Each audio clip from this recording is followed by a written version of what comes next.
Y'all, what's up? How y'all doing? Make sure this mic is on. All right. But the mic is on. The mic is on.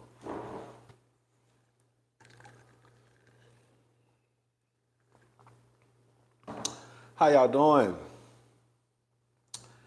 What's up? What's up, Addison and Karisha and Tina and Fahid, Fab Fowl, Sarkeisha? What's up? What's up, Miss Betty, Vita and Bonnie and Griffin? C. John C. John the gamer. What's up, CJ? What's up, everybody? How y'all doing? It's been a few days. It's been a few days. Come on, B. I finally caught a live, but I'm glad you caught one. Thank you. Thank you for hitting the like button. That helps out a lot. Hey, Kay. Latoya. I'm going to wait for a few more people to get in here, and then we're going to get started. What's up, Miss Diaz? Oh, I love it when you call me Poppy. Oh, get my nipples all hard and stuff. What's up? What's up, Felicia? And Kay, Sheila. Girl, quick story. I'm gonna wait for a few more people to get in, then we're gonna get started. Girl, so I just got home, right? My couch has, what couch did I get? My couch has not arrived. Yes, I ordered it. I ordered it the day before I ordered it the same day they came and picked up the other couch. I just checked. It says it was shipped. But basically, the couch hasn't arrived. That's basically the short story, okay? But yeah, it should be on its way. Hopefully, it'll be here this week. I'm hoping like by Friday. But if not, I really don't care, child. As long as it gets here, I already knew the date. They told me that it could take up to the 11th to get the sofa.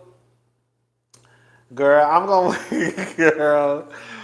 wait for y'all. Y'all gonna have to see the color, girl. Y'all gonna have to see the color. It ain't nothing. You won't be surprised. Baby,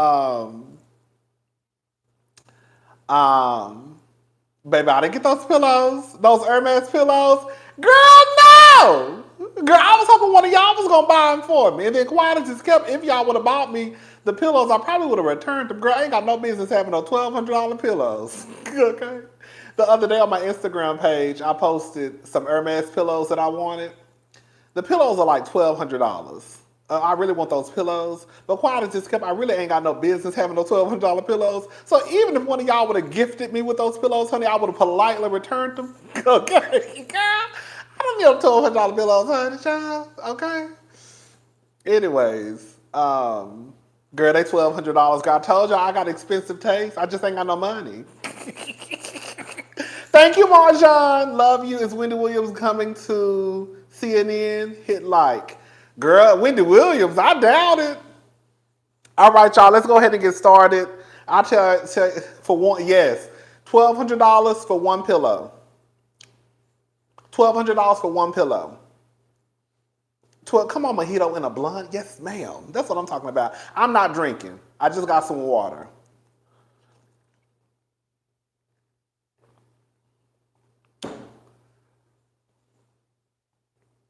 No, I didn't get a pink couch. For one pillow, yes, ma'am.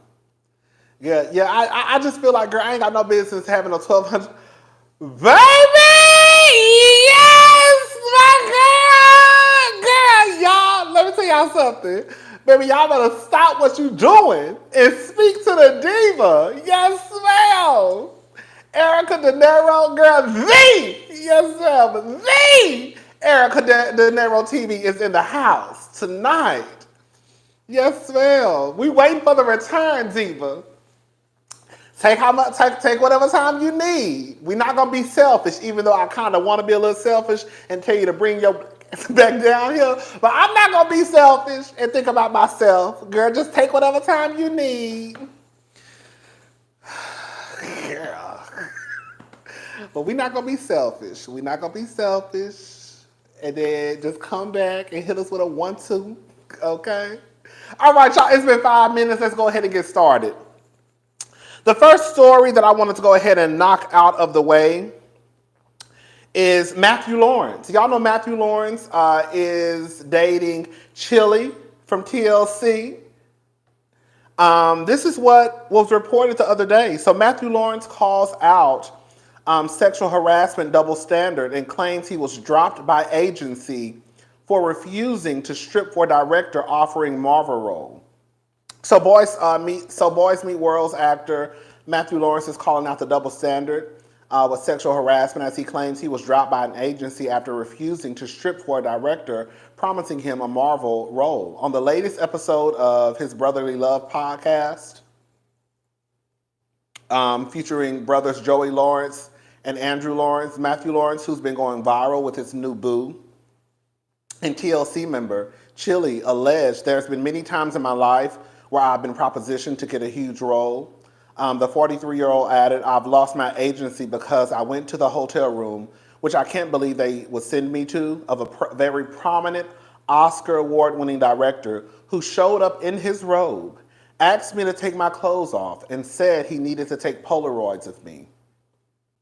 And then if I did X, Y, and Z, I would be the next Marvel character. I didn't do that, and my agency fired me because I left his room. While he didn't disclose any names or dates of the alleged incident, he did point out a double standard that exists when male actors speak up about sexual harassment versus female actors, recalling 54-year-old Terry Crews. We don't care about Terry Crews, but I'm still going to read it, though. Recalling 54-year-old Terry Crews, November 2017 essay claims.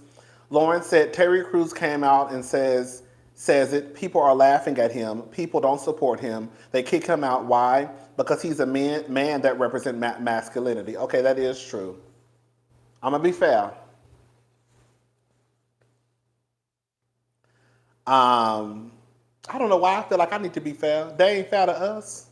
Okay, anyway, let me shut up. Not a lot of, I feel like we're gonna be real messy. Let me tell y'all something. We're gonna get real messy tonight. I have not been down to the YouTube in like 2 or 3 days. You know what I'm saying? I ain't been nowhere. I've been here.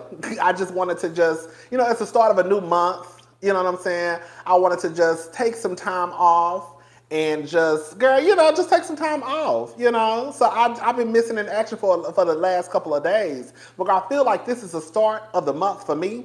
Good. And I feel like tonight is going to get real messy, okay? Just an FYI. And I'm going to say some stuff that's probably going to shake the table just a little bit. Some of y'all going to walk away pissed off. Some of y'all, what's up, Faith, Love, Life, and Style? Girl, regroup and recharge. Just ma'am, okay? Some of y'all probably going to unsub, but you probably going to sub back. Because I know that y'all do that. Y'all unsub and then y'all sub back.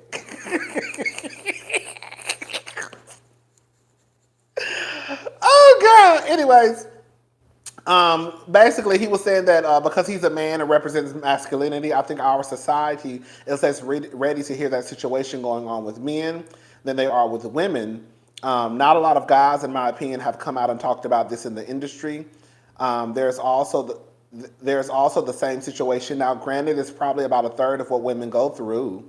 Men go through this as well, whether it's another woman or another man in power.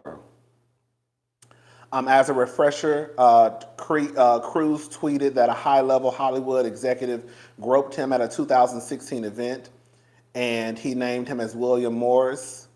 In December 2017, Crews sued, the company, and in September 2018, they agreed to settle.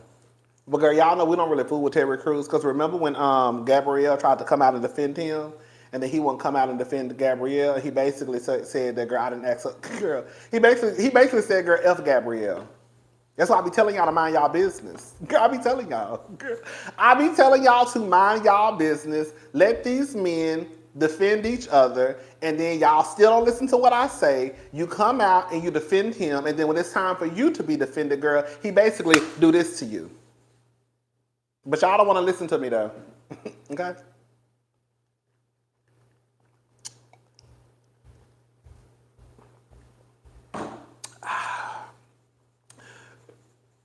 Baby, that water is hitting. Baby, that water is hitting. But shout out to Matthew Lawrence.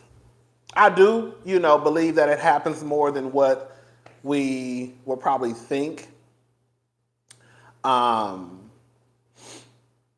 With men, we know what happens with the women a lot. We hear these stories. And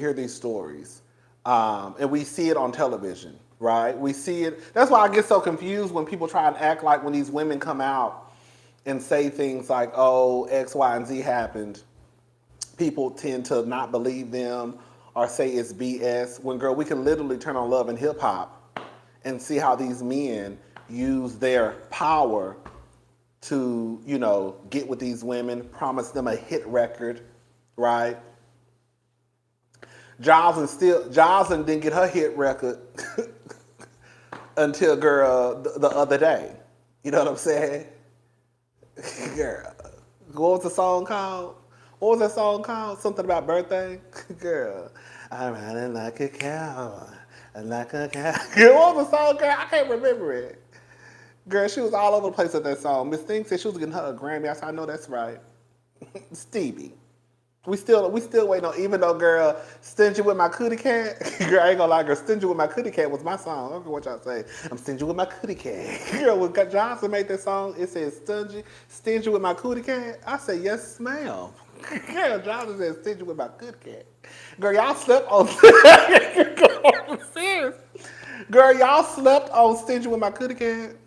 Yeah, do it like a show me day, baby. Yes! Do it like a show me day, baby. Yeah, that's a song. Do it like a show me day, baby. Yes, Stingy with My Cootie Cat. That was low-key the song, girl. Y'all slept on that, child. That was a little hit for me. Okay? I ride it like a cowgirl. That's what she said, girl. I said, I know that's right, Miss Jocelyn. All right, y'all. Yeah. Yes, ma'am. All right, y'all, let's move on. So, Rick Ross.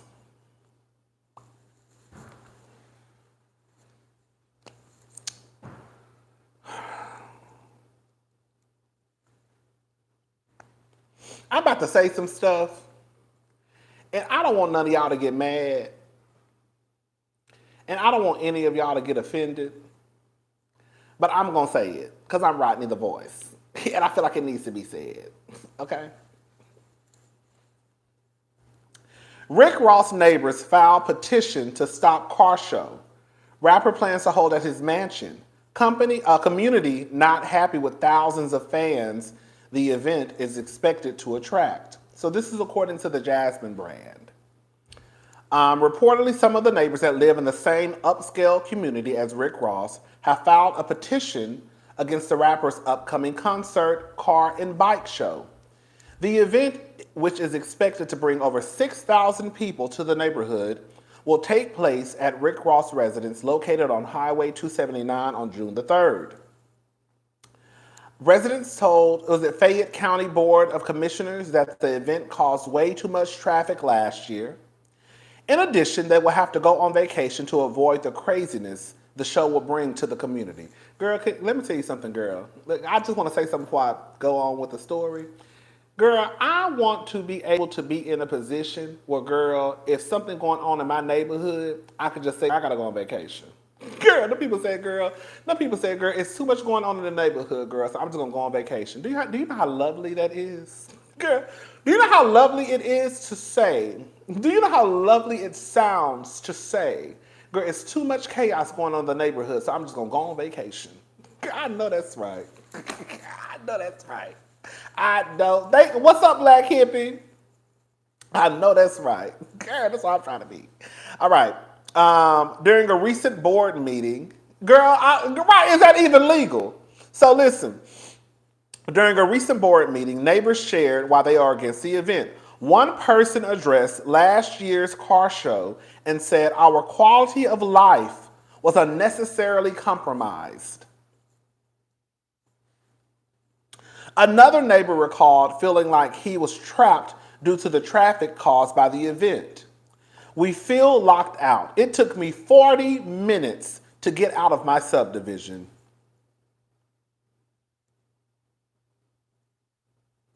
According to reports, the commissioners are listening to the residents' concern as they evaluate Ross' request to hold this event at his home.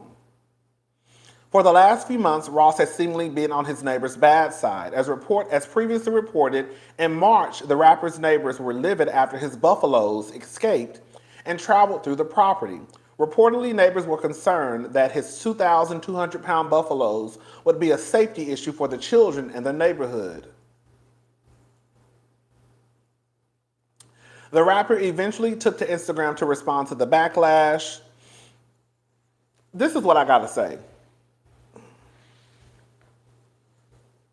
And we all don't think the same, which is fine. We shouldn't all think the same. That would be a boring world, right?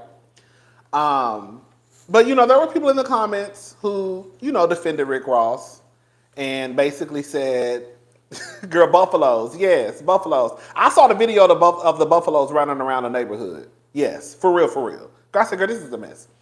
I heard that the reason why he has buffaloes is because it allows his taxes to go down or something. Some loop that he done found out, I guess, that rich people do. That I guess if he has a certain amount of animals on his farm, at his house, it could be deemed like a farm. I don't know, child. Something that ain't got nothing to do with me, but I remember some people saying that in the comments. That's why he has these animals at his house. But some people were like, he should be able to do what he wants to do. That's his house. Agriculture tax exemption. That's what they were trying to tell me. Thank you. Some people were in the comments, that's his house. He should be able to do what he wants to do, blah, blah, blah, blah, blah. Girl, that's not his neighborhood. This is what I'm about to say. And this is what I mean. We've had this conversation before, and this is what I mean when I say people try and get their stuff together so they can move to a decent neighborhood, a decent area. And then here come you coming over here, bringing all this chaos. I would be pissed if it took me 40 minutes to get out of my neighborhood because some nigga down the street wants to throw a concert and a car event. If it's almost 6,000 people in attendance, I can guarantee you at least 1,000 of them are ignorant as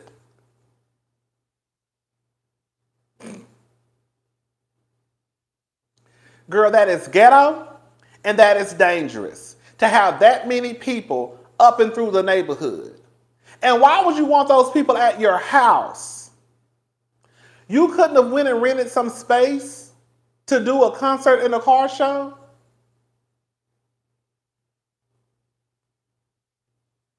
I really don't understand it. I honestly really don't.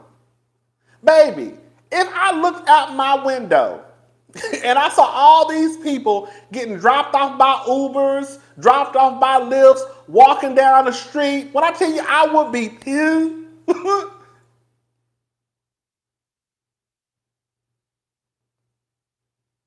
Girl, I get pissed off over here. When I start seeing random faces pop up. Girl, where they come from? Girl, where they come from? So just imagine if I had some money living in an upscale neighborhood and I just see all these random people. Girl, what is going on? Girl, where are these people coming from? Like, you people have children.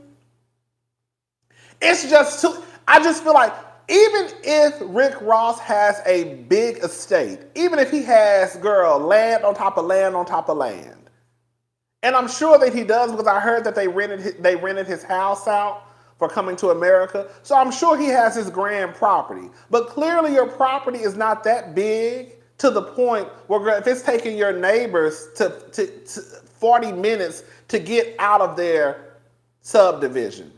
And then somebody gonna tell me in the comment section, some black dude gonna tell me in the comment section, what's the difference? Let me read the comment. Let me just go to the comment. Hold up. I could just read it. Hold up. Let me go to it. Hold up. What's the comment? Let me get to the comment. This is what he told me. Hold up. Give me 2 seconds. Give me 2 seconds. Let me get to the comment. Okay. This is what he told me. If you live in Atlanta, it takes that time to get anywhere with traffic. So what's the real complaint? So you are trying to tell me because that's the traffic, right? So it takes 40 minutes. So you mean to tell me I'm supposed to leave my house 2 hours early because it's going to take me 40 minutes to get out of my neighborhood and an additional 40 minutes to probably get to where I need to go? So because that's the traffic in Atlanta, I have to now consider that, okay, they're having this concert, so I'm going to have to leave my house about an hour. Like, do you know how crazy that sounds to me? Girl, I'm not, who is sitting in that house like, girl, it's going to take me 40 minutes to get out of my neighborhood? The most it might take you is 5 minutes, depending on where you live. If you live in a neighborhood, even like where my sister lives, she don't live in a rich, neighborhood, but even where my sister lives, it takes about 5 minutes to get out of her neighborhood. It's a lot of turns and, you know what I'm saying? So, girl, I'm not trying to make it no 40. Where I live, it takes about 5 or 6 minutes to get to the freeway. Anyway, so I just don't understand when they say that you could take the person out of the hood, but you can't take the hood out of the person. I just think it's ignorant. I really do. I think it's ignorant that you will want to disrupt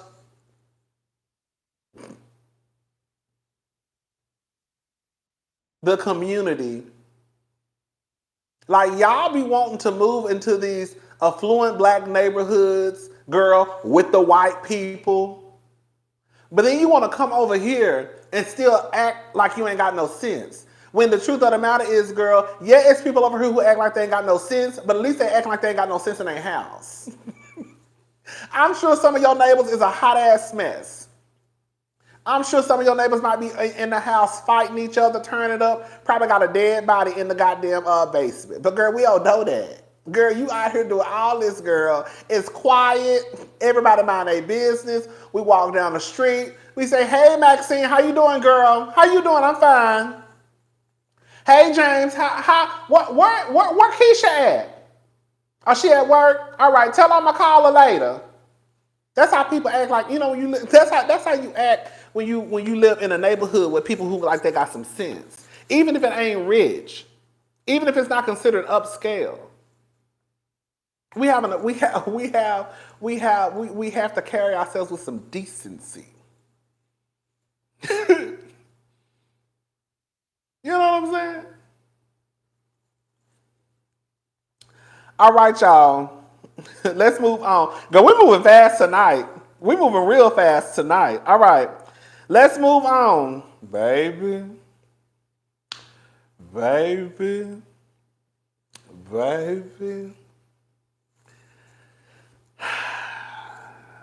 Karisha and Puff Daddy. Karisha and Puff Daddy. So for those who don't know, who've been living under a rock, okay, Karisha and Puff Daddy went to the Met Gala a couple of nights ago. Y'all know Karisha get on my nerves because I'm going to let it go though. I'm going to let it go. Can I say something? I'm going to talk about this in another video. I think that it is absolutely, it's not even asinine. I just think that it's like, so Karisha can't, I'm going to talk about this in another video, but I just want to touch on this right now. And I'm not saying Karisha's mind hasn't changed, but remember when Karisha came out and said that if she found out her son was gay, that she would beat his tail? And then she pretty much doubled down on it when she went to the Breakfast Club. Now, mind you, this was like at the beginning of her career. So I don't know if Karisha's mind has changed or not. But the other day, Karisha, not the other day, I just saw it the other day. Karisha did an interview with Jason Lee. And Karisha said that she was bisexual.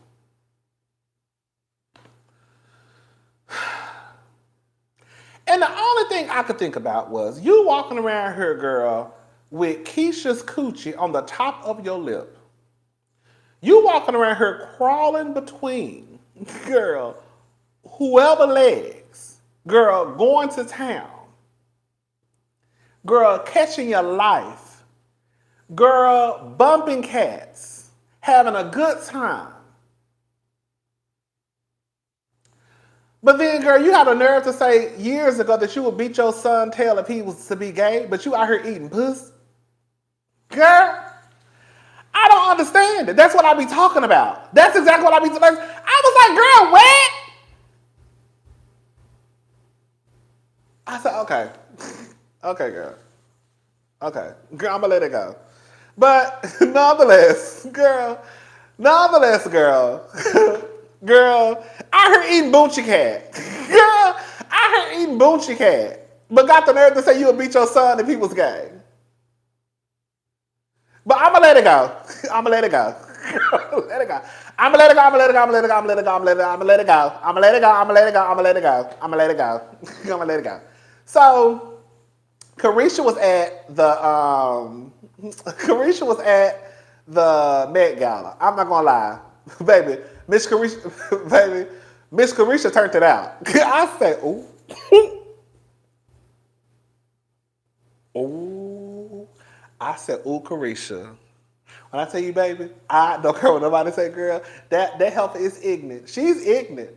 Okay? When I tell you, when I saw Puff Daddy had flued her out to the Met Gala, when I say Miss Thing turned it out both times.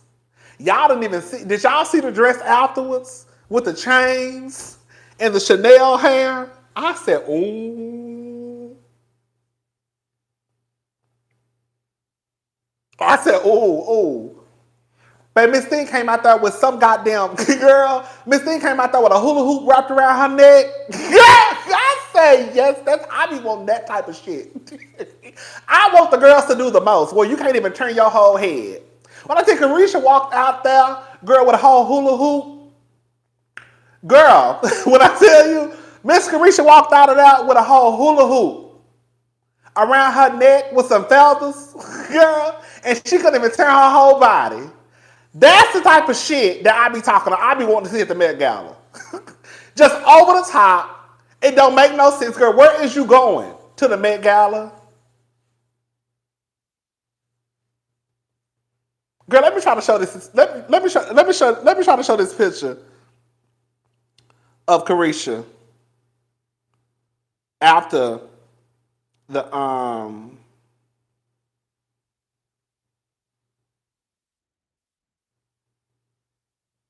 Baby, look at Karisha.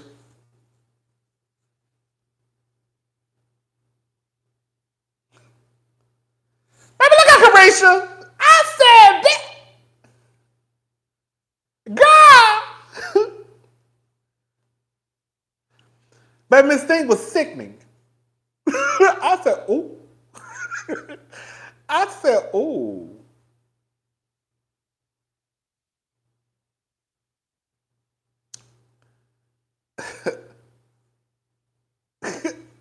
I said, well, her ignorant ass.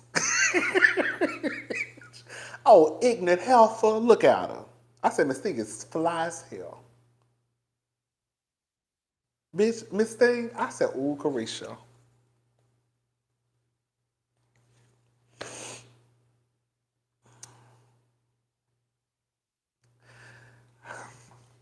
I said, all right. I said, all right, Miss Karisha. Miss Karisha. Thank you, Black Hippie. Minus the stripes, Ivy Park was meant for Met Gala. Right, okay? Why, if we gonna be honest. If we gonna be honest.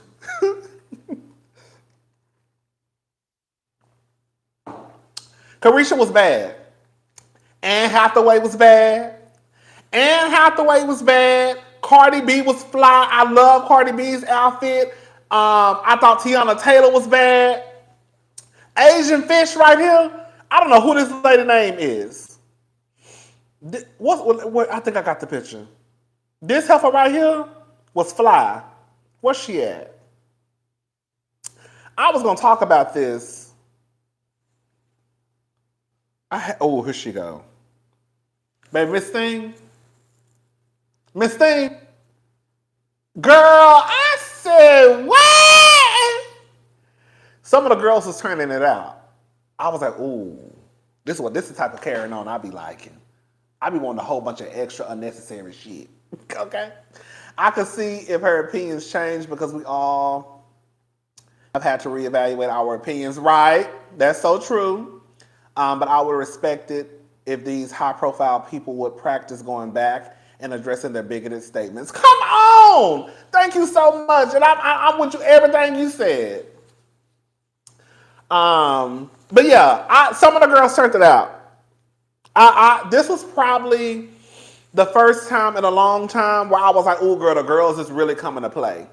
I was really like, because sometimes I'd be like, "Girl, but the girls, they really were coming to play. They really were. You could tell they was like, okay, girl, we're gonna turn it out this season." Yes, finally call alive. Thank you, Felicia. I discovered you about a month ago and have been in your videos ever since. I love your channel. Thank you, Felicia. Thank you so much for the support. All right. So this is what Lala. Battery 100%. Connected to Rodney's iPad. This is what Lala Rodney's iPad had to say. He asked them a question.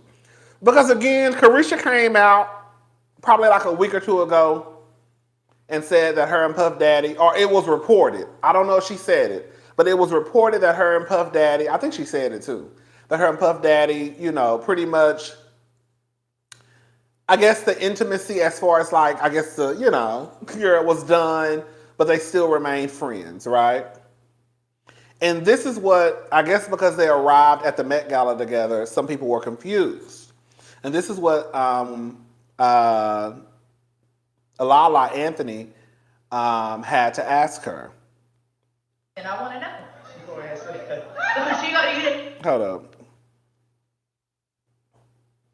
Let me go to this one. Okay, here we go. Gorgeous, stunning, amazing, incredible. All right, so I have the $1 million question right now. You ready for it? The $1 million question is: so, do y'all officially go together real bad? I'm asking. I want to know.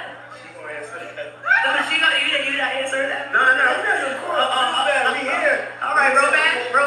It's official, real bad. I don't know what you asked. We definitely go together real bad. Then that's what it is. Then that's what it is. She's my date for the night. No, it's just a good date night. It's a date night. We don't put titles on it. Everybody wants to put a title on. We don't put titles on it. It's like my best friend in the world. One of the most beautiful people God has blessed me with. Absolutely. And I'm blessed that she's my date tonight. Absolutely. Can I get like a little napkin from my forehead? Damn, And by the way, maybe y'all onto something. No titles might be it. Yeah, no For sure. No titles. titles might be it. That might be it. You good? Yeah, I'm good. All right. So last question. It's hot. Last question for tonight.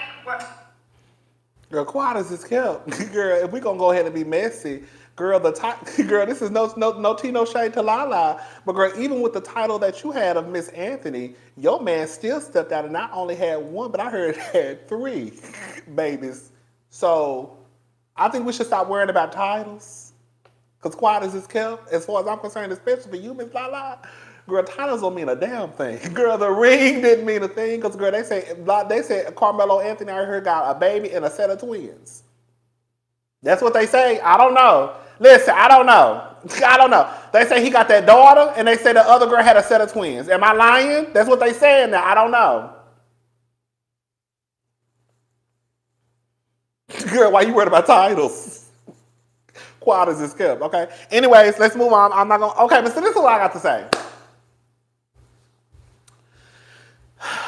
First of all, I was annoyed at Puff Daddy for not knowing how to answer that question. Girl, a very simple, girl, we're friends. All that sweating, girl, what is you... Puff Daddy, you are too old. And you've been in the game for too long not to know how to answer questions. Girl, we're friends. This is my date for the night. That's it.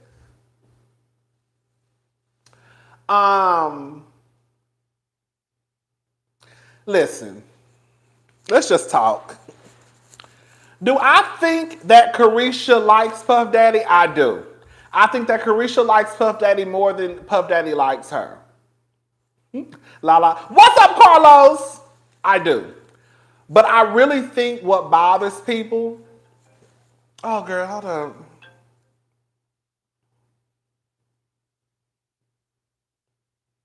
Thank you, Lisa.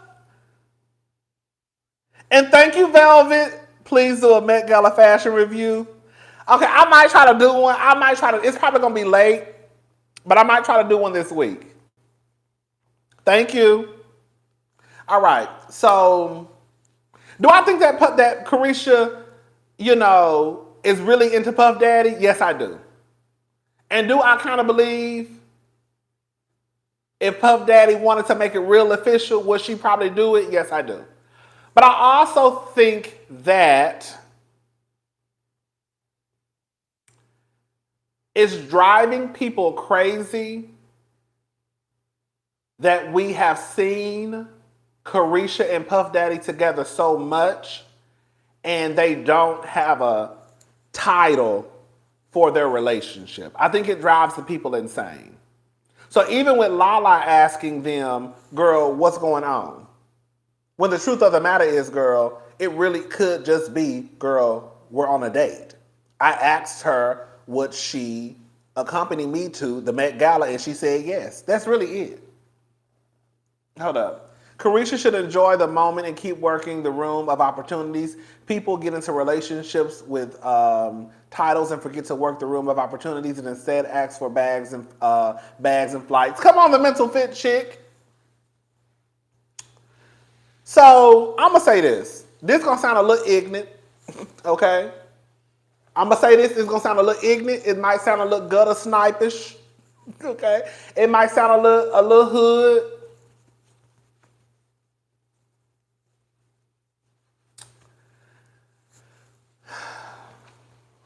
I don't blame Karisha for dealing with Puff Daddy. I don't. I would say, Karisha, if you are still sleeping with Puff Daddy, wear a condom every time. That's what it is. People want him to claim her. That's all it is. That's what it is. People want him to claim her, and because they keep saying they're friends, it's driving the people insane. But this is what I'm gonna say about Karisha.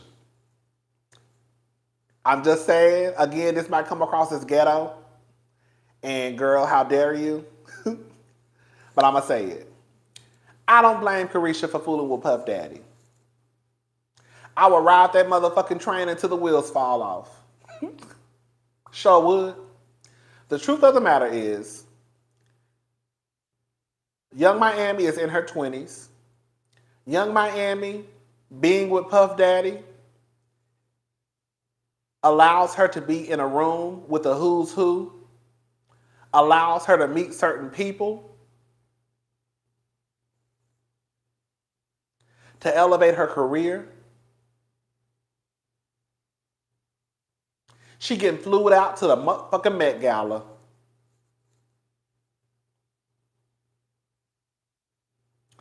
I'm sure she getting a little bit of money on the side. Shopping sprees, private jets. Girl, I get to go to the Met Gala. Like, all I'm saying is, girl, if you ain't gonna be like nobody, if you wanna be like somebody, bitch, Karisha, girl, low key is winning. I'm not mad at Karisha. I'm really not. Girl, I'm really, really not. I'm really honestly not. Like I said, girl, the most I can say, girl, wear a condom. Don't sleep with him unprotected because clearly, I mean, he just had a baby. So clearly he's out here having sex with other women. I mean, he's been having sex with other women. I didn't expect to see Karisha at the Met Gala either. When I saw Karisha at the Met, I said, "Oh,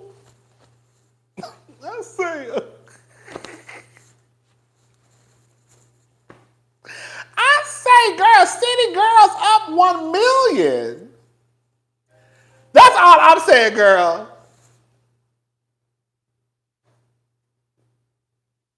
As long as she feels safe and respected. Listen, can I say something, y'all? Can we just call it for what it is? We know Puff Daddy ain't never been committed to one woman. No tea, no shade. Thank you, the mental fit chick. Folks will put up with Pookie and Ray Ray. Grah! Folks will put up with Pookie and Ray Ray and worried about Karisha dating Diddy. Her career profile has peaked, and as Wendy would say, she is the moment. Girl, quiet as it's kept, she really is. Y'all want to be mad at Ebony because she said, girl, she one day the bus driver. Girl, let me shut up. We're going to get into that in a little bit. Girl, I'm already sticking on that.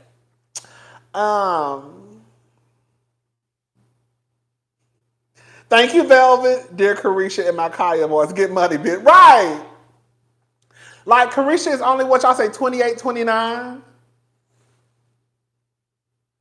Diddy is not a prize. Absolutely not. Outside of the wealth, Diddy is not a prize. So I think that she should use it. I don't think that she should be trying to create any type of family with Diddy. I think that she should use Diddy for what he's good for. His money, his resource, his connections, his access. That's it. Hello? Girl. Oh, thank you, Black Hippie. Thank you so much. His money, his access, his resources, his connection. That's it. Let him get flued out by Puff Daddy.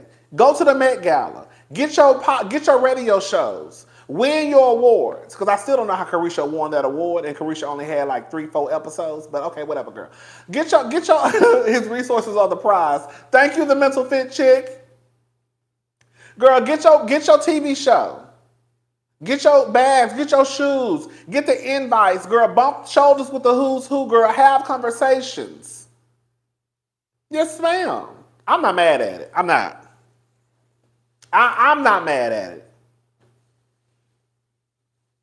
That is definitely a mess.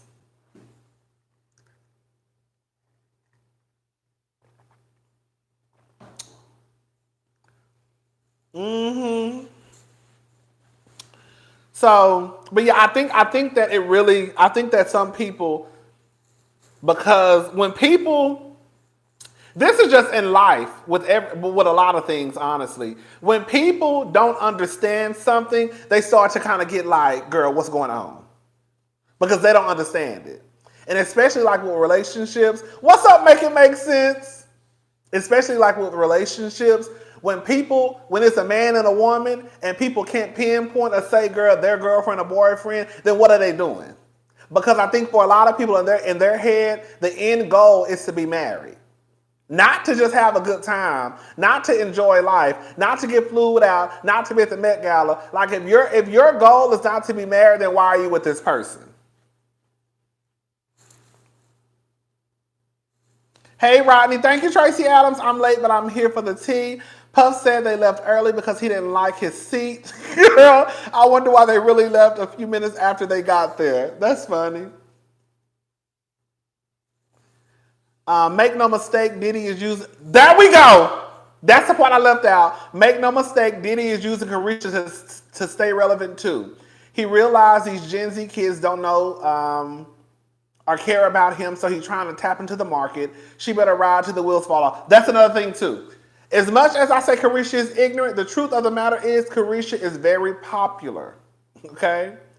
And the girls love the city girls. And the girls love Young Miami. That's just what it is. And Puff Daddy is an old ass nigga. So if he can attach himself to somebody like Karisha, that does bring in the younger crowd that may not know who Puff Daddy is. Who is this nigga? Puff Daddy. You know what I'm saying?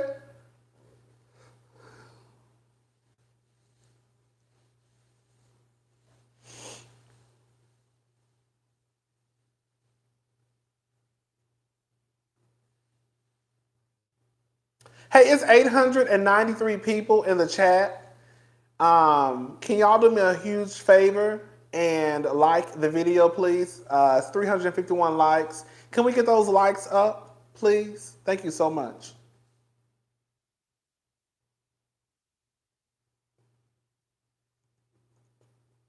Okay.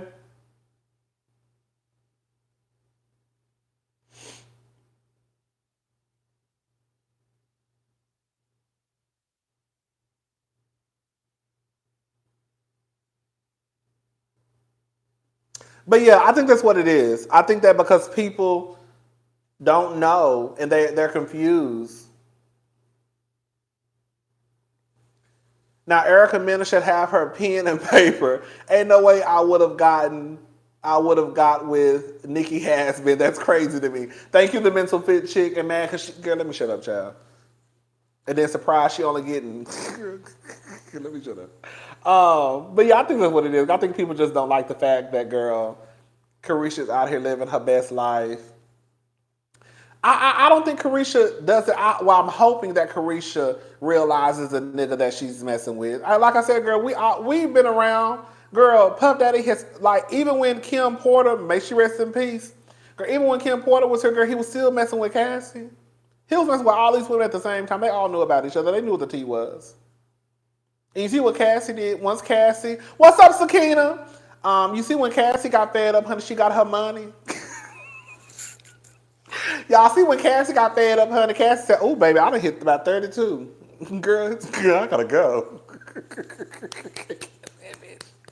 Cassie said, "Bitch, I've been here long enough, child. I gotta go. Cassie took her money. Girl, baby, Cassie took her money, and then honey, Miss Thing hit it. Do you hear me? And baby girl, she went and got her husband, and she got her kids. Now I guess she living happily ever after, girl. I guess, child.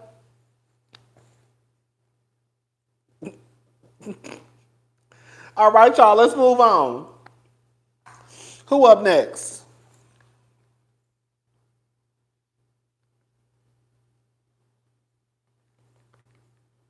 Oh, girl. Oh, shit. Oh, shit. Oh, shit. Oh, shit. Oh, shit. Oh, shit. All right. Here we go. Here we go. The story of the night. The story of the night. We about to get into it. All right. Okay. Let me start off. Let me start off by saying this. Oh, wait. Oh, wait. Oh, wait. All right. Let me start off by saying this. We're about to get into some shit. Okay. You know, I'm gonna say what I want to say. You're gonna say what you want to say. It's completely fine. I'm just gonna start out by saying that, girl, we're gonna have to just agree to disagree. Okay. This is not meant to upset anyone. This is not meant to offend anyone. But I'm sure there may be one or two of you out of the 920 people that are watching me right now that may walk away, cursing me out, telling me to shut up. I don't know what I'm talking about. Girl, it is what it is. Okay?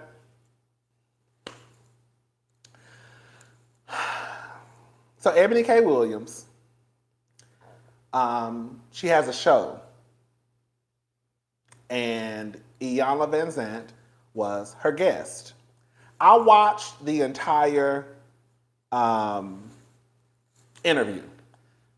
The interview was good. Iyanla is a woman who is very enlightened. So some of the stuff that she says, it kind of goes over my head. You know what I'm saying? That don't mean that she's wrong. That just means that I'm just not grasping what she's saying. That's it. You know what I'm saying? But I watched the interview, and the interview was basically on modern women and femininity. But there was a clip that was going around of Ebony K. Williams answering a question from Iyanla. Iyanla asked her a question of, would you date a bus driver? And Ebony said, if he owned the bus. That's all she said. She didn't say anything disparaging. She didn't talk down on bus drivers. At that point, some people felt like she came back. She did. But at this point, she hadn't said anything disparaging. She hadn't said anything. She wasn't dragging bus drivers. She just said if he owned the bus. And because of that, a lot of people got upset.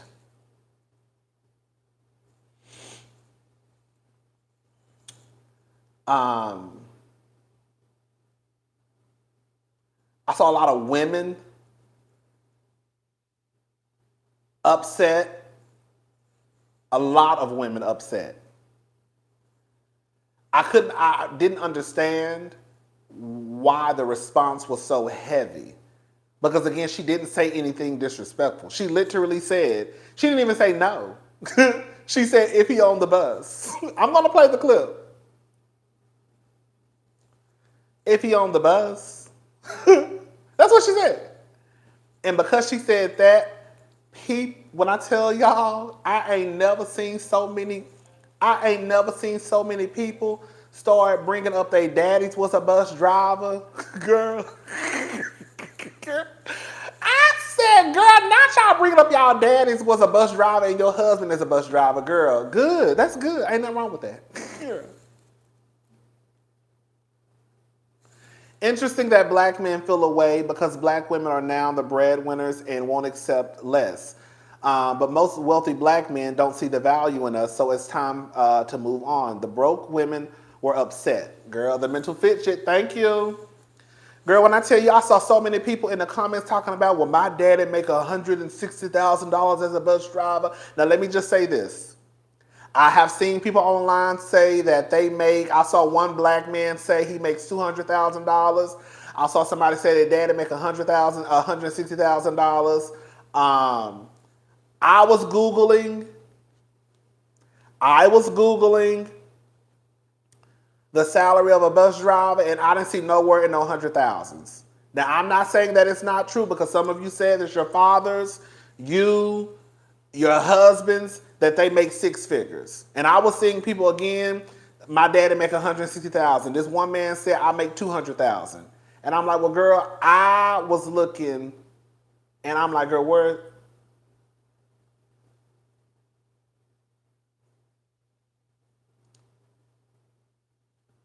I was Googling the salary in Texas, the salary in New York, the salary in San Francisco, because this one man said that he made six figures in San Francisco. I said, well, girl, let me see what they make in San Francisco. I don't want to say that none of y'all lying, but I just couldn't find, I couldn't find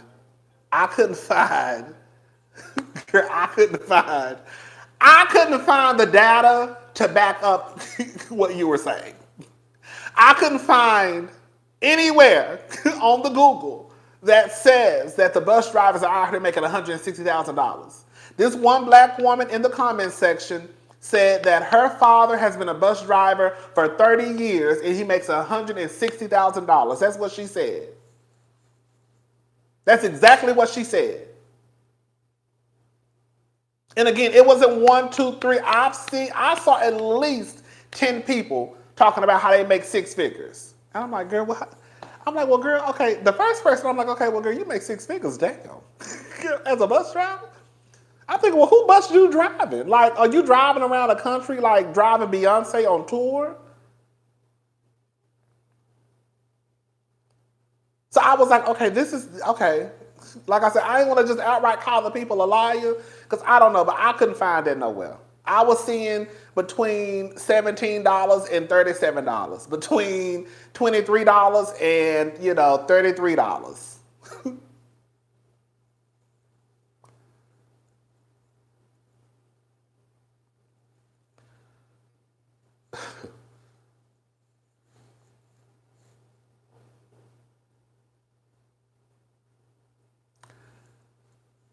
I am not rich. I don't make a lot of money. I worked in retail for over 10 years. I didn't make a lot of money. I live paycheck to paycheck. Okay? Bitch, still do.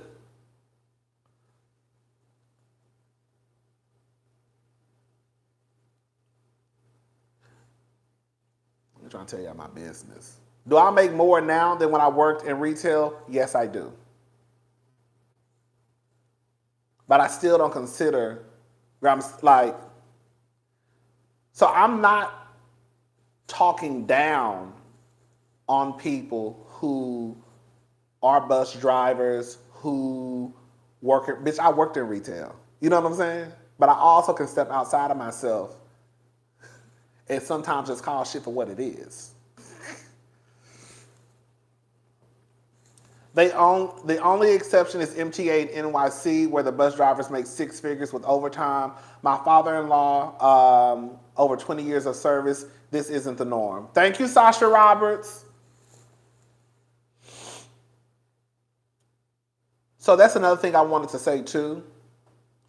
It's not to put down people who work, you know, in these low-level position jobs, because girl, I just came from retail, and I worked at Nordstrom for over 8 years, worked at Zara for a couple of years, worked at Macy's. A bitch didn't have to do what he had to do to make ends meet. You know what I'm saying? I remember working at Macy's, girl, trying to go to school, and I was a grown-ass man in my 20s, going to TSU, working at Macy's. I think I was making like $6. Bitch, I was making it work. I was gonna make it work. I had a little job at TSU too in the financial aid office as a student worker. So it's just like, again, before we even start to get into this shit, I just want to make sure I say that it's not coming from a place of like, oh, let me just judge the people, because that's not what it is. Okay. All right. So my best friend husband made $45 in Boston.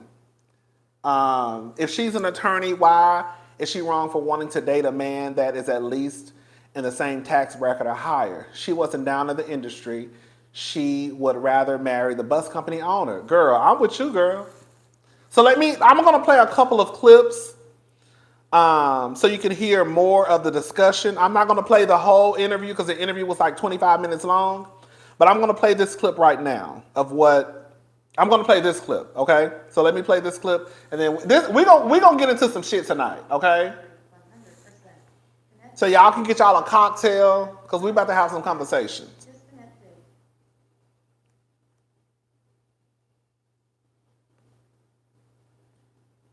So in a recent interview with our dear friends over at the Breakfast Club, that went very viral for very good reason, you said that women are being trained to be men in skirts. I will acknowledge, I will say I was triggered, I was a hit dog, and I hollered to the entire production team to get you here today, because I actually think you're right. I think you're right, Iyanla. I do think that, I'll just speak for myself, vulnerably. When I think of a masculine posture and what I would expect a man to do in my life, two things come top of mind, and they are provide and they are protect. And when my lived experience, and I think I'm still relatively young, I guess, but I'm 40 in September. So, you know, I've had some relationships, and I've yet to find a man who has shown, I mean, this includes even my father, who was absent. I've yet to have a male energy that provided or protected me. Okay, so I want to stop right there.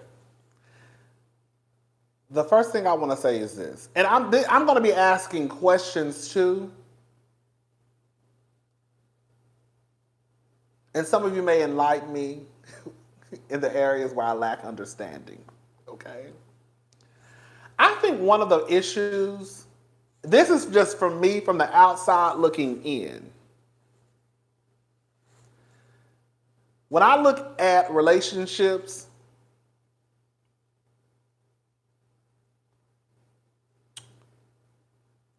I think one of the issues is that y'all still operate, or you want to operate, in a time that was like in the 1900s, and we're in 2023. Like, with women being in the positions that they're in, making money, making the money that they make, girl, we almost had a woman as the president of the United States. It's like y'all still want to live like in the 1950s and like. So it takes like, I want this protector, I want this provider. When the truth of the matter is, girl, a lot of y'all already providing.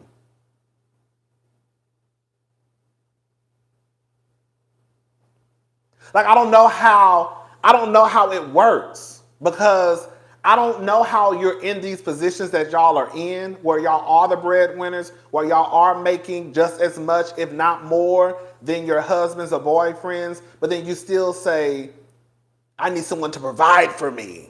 Like, girl, you acting like you ain't getting your black ass up and want to work every day just like this nigga.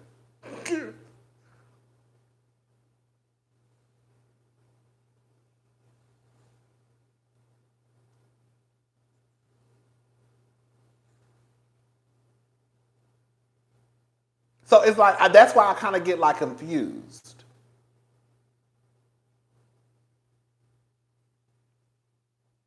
Like what are y'all like? What are y'all like? What are y'all like? What are y'all doing in these relationships? It's like y'all want these traditional relationships, but girl, we in 2023. Girl, we in 2023, and y'all still talking about I want a man to provide for me. Like you don't have rights. Like you're not able to get up and go to work. When a lot of y'all get up and go to work, I need a man to provide for me. Do you? I guess. I need a man to protect me. And then even with Ebony, in her case, Ebony literally said that all the men that she's dated have not basically been what she's looking for. Have you ever thought, Miss Ebony K. Williams, that with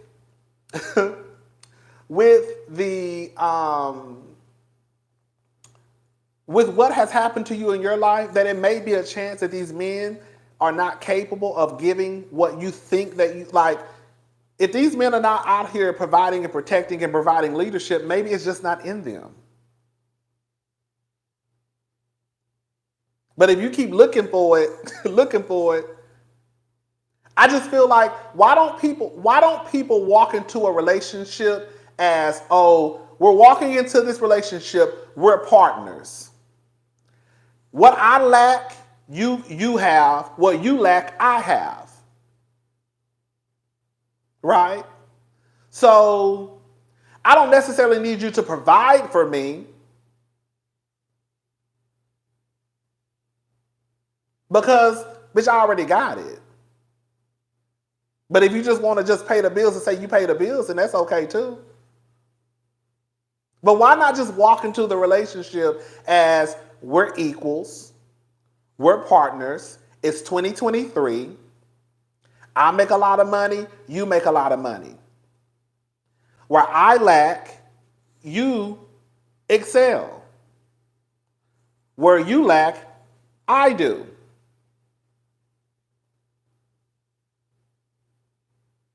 Let's keep on going. Ever.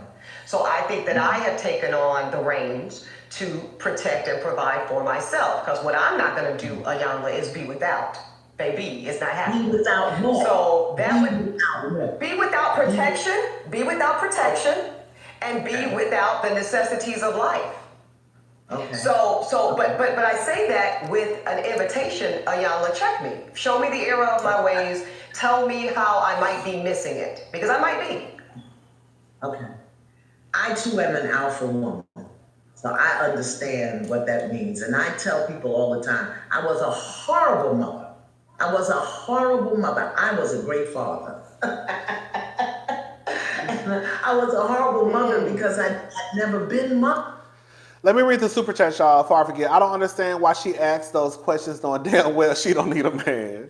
Thank you, Sean. So I didn't know how to affirm, how to nurture, how to nourish, how to guide. I knew how to direct, how to demand, how to discipline, and like you said, provide and protect. Those are masculine energies. And the distinction here is men build, women create. So we know how to build. We know how to get to the external and get the work done and drive and push and do it. We don't know how to be still, create it, and allow it to come to us. And I learned that when I lost everything. I learned how to create because I had already built and it all crumbled. The house, the husband, the job, the contracts, the professional career in the world, stripped of it all the attachments, the necessities of life, the creature comforts, until I was stripped down to the bare bone. And then I had to learn how not to build is external, create is internal. And we as women have the power to create and attract anything we desire. But we don't get still. We won't shut up. And we manage everything through fear, control, and survival. As opposed to feeling, knowing, and blooming or flourishing. Complete different thing. But since we've never been trained, we haven't been taught. So we do it the way we were taught to do it, which is very masculine in nature. And very external. I feel that you are describing me to a T, Miss Iyanla. Now, is this why you are conducting? Okay. Some black men who are rich do not select black women to partner with. When you have your own as a woman and can do for yourself as a woman, you look for someone that will complement your life. Money is not everything. Character matters. Thank you, Lisa. And I also want to say, since you said that,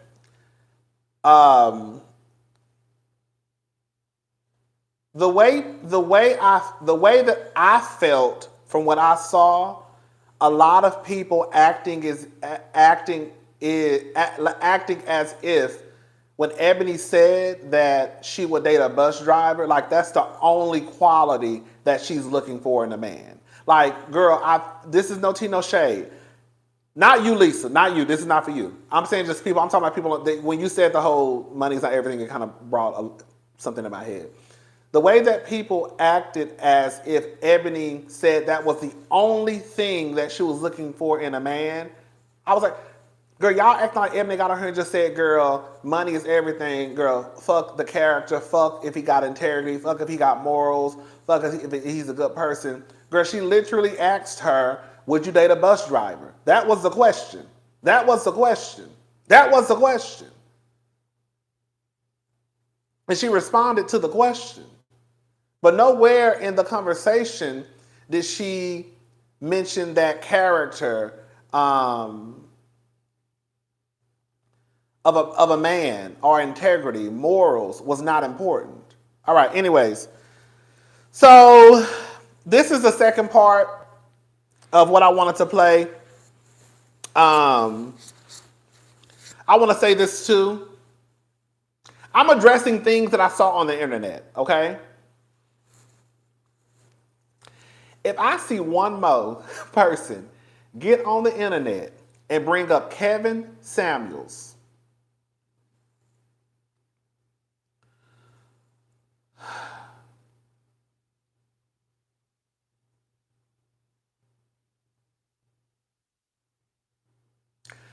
I don't know if y'all know,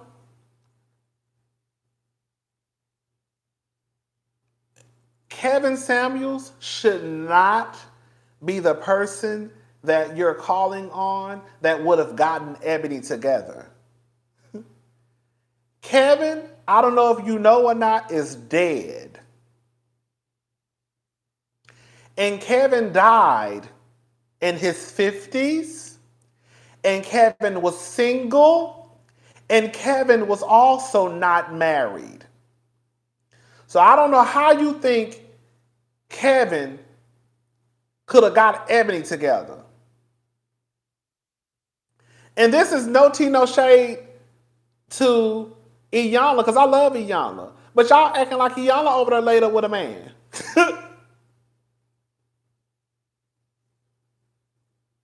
And another thing I want to say. Stop acting as if especially when a woman is single, that means that's her karma in life. Girl. The way y'all are dragging Ebony, that's why you're single now. That's why you ain't got no man now. That's why your eggs is rotten now. That's why you're over there laid up by yourself now. As if before you got with your nigga, you wasn't single. The truth of the matter is, it's not hard to get a man. It's really not. If I wanted to be in a relationship, best believe I could be in a relationship in 3 months tops. I really could. It's not hard. It's not hard. It's not hard at all. And y'all know it. So I do think it's a little, like I just like, girl, y'all throwing Ebony being single in her face as if like, girl, that's a bad thing, using it in a disrespectful way. Yeah, I'm gonna play that too. I'm gonna play it. All right, let me play this. All right. I'm curious. I had a very lovely single black mother, and I'm going to get to the statistics on single black motherhood and family life. But she was, by definition, more of a father figure in terms of providing and protecting. And I think that's very common. So according to the U.S. Census, Iyanla, 23% of households in the country are single-parent households, and we know 80% of them are led by women. How does this affect the child? Both little girls, little boys, non-binary children. How does that frame their expectation of women when the mother is in charge? It all depends on what the mother or the woman demonstrates about being a woman. If she's demonstrating that it's hard and it's rough and nobody's helping me and I gotta do this and you gotta do it this way, then that's what the children are gonna get. If she's angry because she's alone, if she's desperate if she's not conscious, if she's not careful. I mean, when I look at the damage that I did to my children, not being clear about who I am as a feminine expression of the chief architect and creator of the universe. Yes, ma'am. Y'all heard what Miss Iyanla said? First of all, I want to give a shout out to Miss Noreen. Thank you so much for the cash app. Thank you so much. Baby, I heard what she said, baby. Girl, I know that's right. The chief architect. When I understand that I didn't know that and how to tap into that, and the damage I did to my children, who I love with all my heart. As soon as I discovered how off I was, I confessed it to them. And in real life, I see some of y'all talk. I'm like glancing back and forth at the comments. Can I say something? I'm gonna go ahead and shake the table with this one too. Y'all really can stop the whole traditional stuff.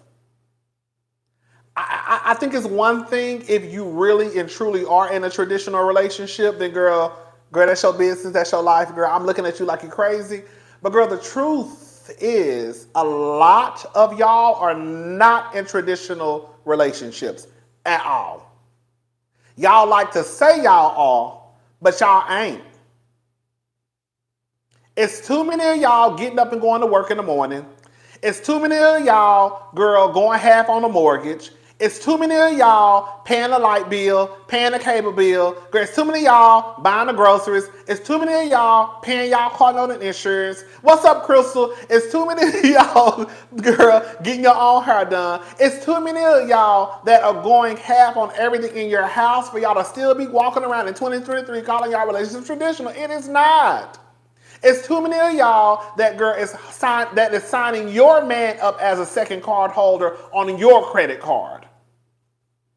It's too many. It is too many of y'all.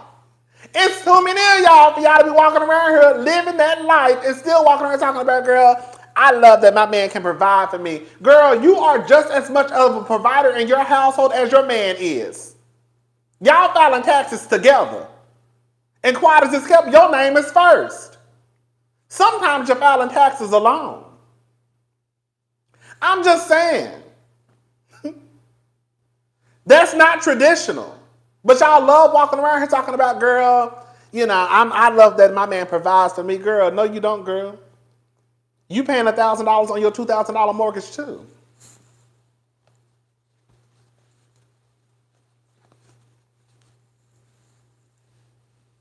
It ain't no different. No, girl, let me shut up. I was gonna, girl, let me shut up. Let me shut up. Let me shut up. Let me shut up. I was about to bring. Let me shut up. Y'all already know. Y'all knew I was about to bring into this conversation. Let me shut up. Who was I about to bring into the conversation? Guess.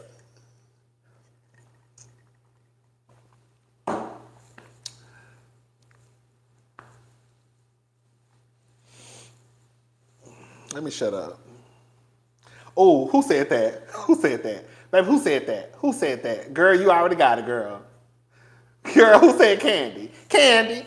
Y'all know I was about to bring Candy and Todd Burst into the car. I'm going to leave Candy and Todd alone tonight. Girl, you already know. You already know. You already know I was about to bring Candy and Todd into the conversation, girl. Ain't no different than Candy, girl, and Todd getting together. No, Todd was not no bum. Yes, Todd had a decent job, Savannah. But it ain't no different than Candy and Todd, and then Candy getting her ass on SWV and Escape, talking about I let him take the lead on the bit. Girl, stop. That's what I be it be shit like that. Todd did not make Candy a millionaire. Candy made Todd a millionaire. Let's be very clear. Let's be very clear. Candy made Todd a millionaire. Todd didn't make Candy a millionaire. But I know y'all have to do these things, right? You have to get on TV and say like Candy and Kenya both said, yeah, you remember the conversation? Remember the conversation that Candy and Kenya both had about making their husbands feel like the head of household? I know y'all remember that on Real Housewives. It was Candy and Kenya. Both sitting there, I think, in the driveway. I forgot where they were at. Basically saying, we got to make them feel like the head of household. I said, girl. Now she making them feel like the head of household, knowing damn well they ain't. Now Kenya over there, girl, fighting for her house and fighting for her goddamn money because this nigga who was the head of household trying to take all her goddamn money in a house that she built. Ain't that some shit? Ain't that some shit? Yeah.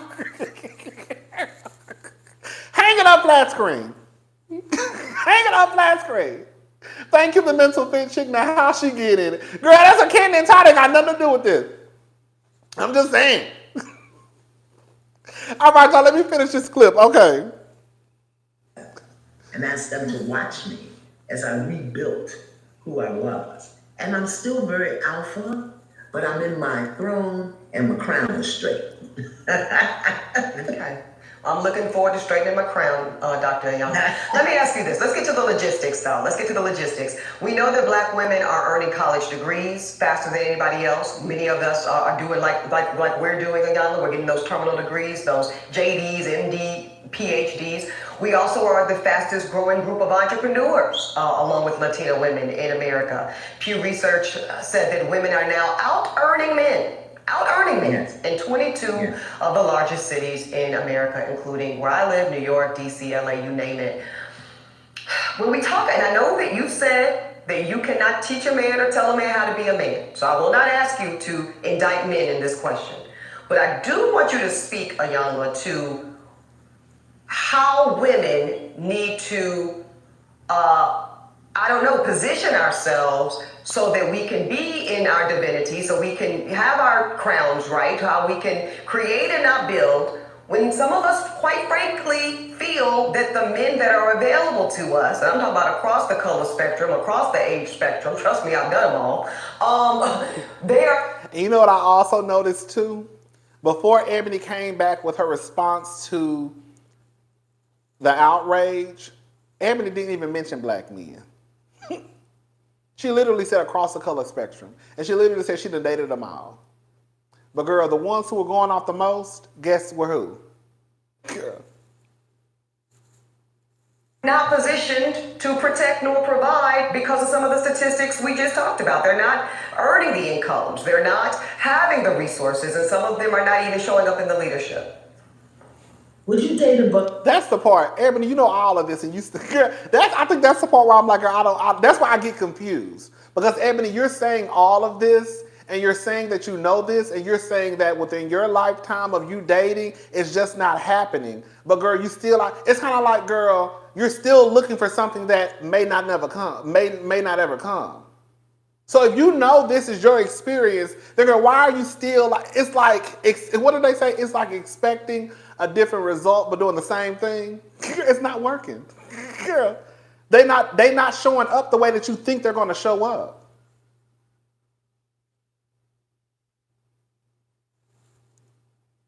Driver. Would you date? If he owns the bus, if he owns it, if he owns the bus, That's a problem. That's a problem.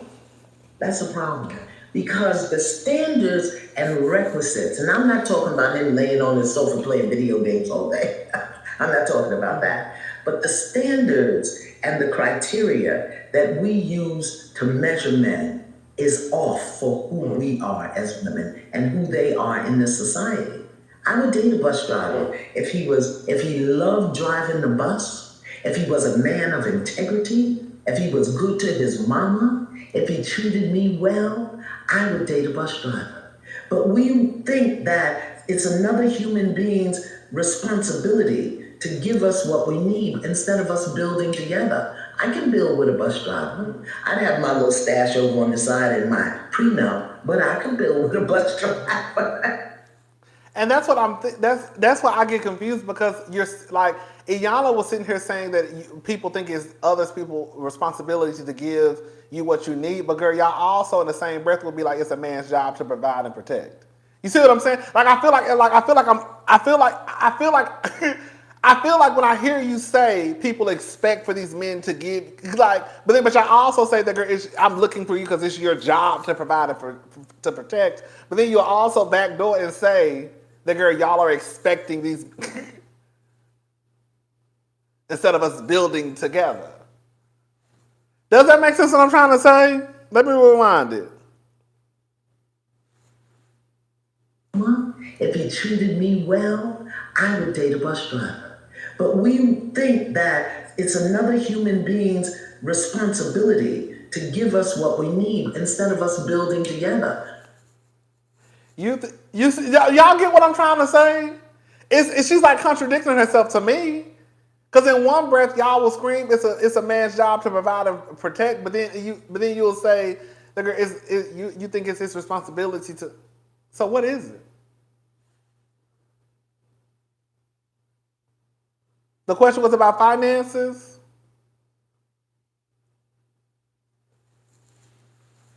And I also have another thing I want to say too. Can we? You know what I would have asked Iyanla? I would have asked Iyanla, what are you building with this man at 70? The same way she asked Ebony, I forgot the question she asked her, what do you mean, what do you need, or something like that. I would have asked Iyanla, what are you building?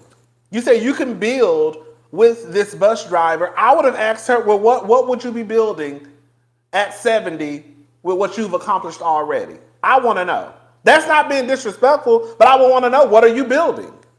Because Iyanla is 69 going on 70.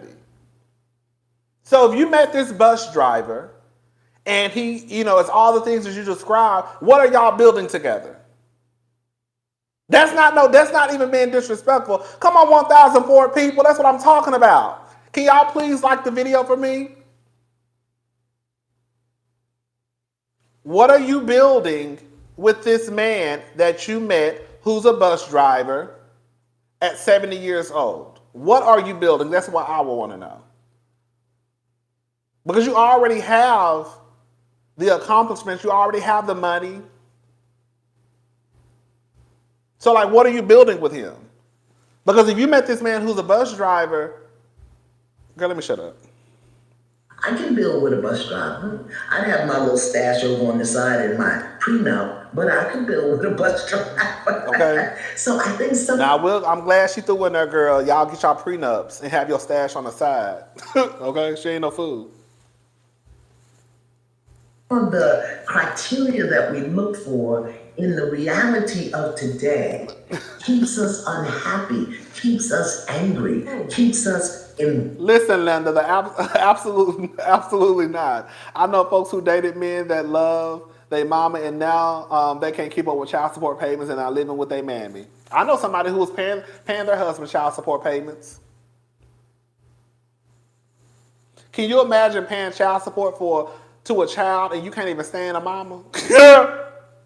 Balance. And then when the men show up, we want to beat them up because they're not living up to our standards and criteria. And it's not working, beloved. It's just not working. So it's not that it's bad or wrong, it's obsolete.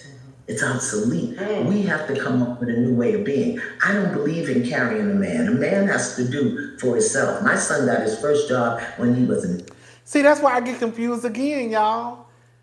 If you don't believe in carrying a man, okay, let me just say this. Ebony is a 40-year-old woman. Ebony has accomplished what she has accomplished.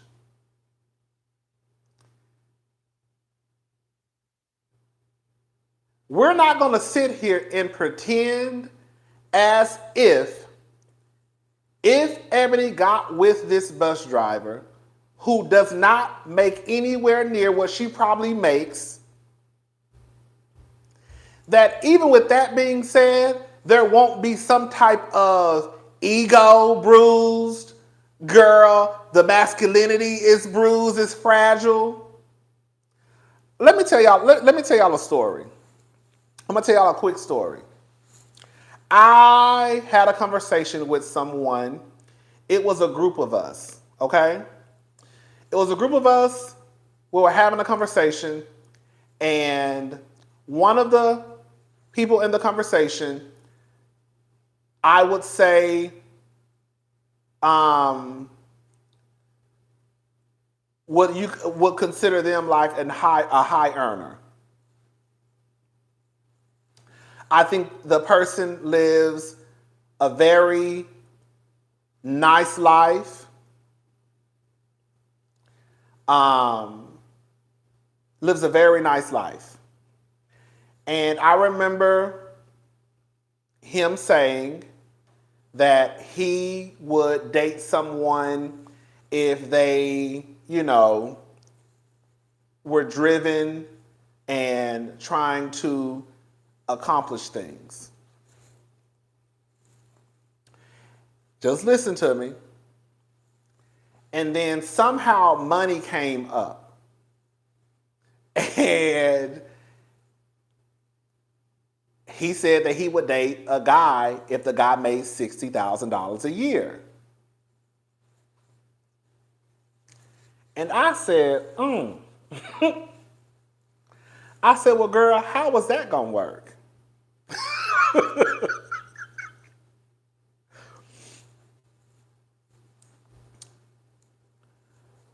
Because based off of the lifestyle that you have created for yourself,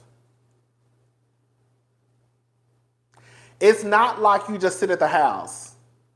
It's not like, you know how like you see Mark Zuckerberg, and Mark Zuckerberg, girl, he look like he shop at Old Navy. And girl, he look like he don't go nowhere. Girl, he just like he got a whole bunch of money and don't do nothing with it. It's like it's just stacked. That's how he look. I don't know if that's how he live, but that's how he look. So I was telling this person, how was that going to work? Because you live a very nice life and you like to travel. You like to shop. So if this person is bringing in $5,000 a month, you do know that you're gonna be, when you swipe your card for one plane ticket, you're probably gonna be swiping your card for 2 plane tickets. You do know when you go to Milan, when you go to Barcelona, you do know you're probably gonna be paying for 2 plane tickets, not 1. You do know that whenever you go to STK, girl, you do know you're gonna be probably paying for the full dinner. Because the way that you move in your life is very, you know what I'm saying? So I'm not exactly sure how this person is going to keep up with what you got going on.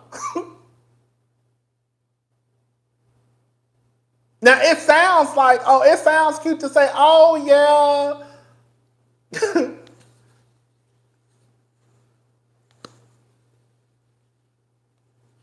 I would date somebody who is, you know, trying to get off the ground and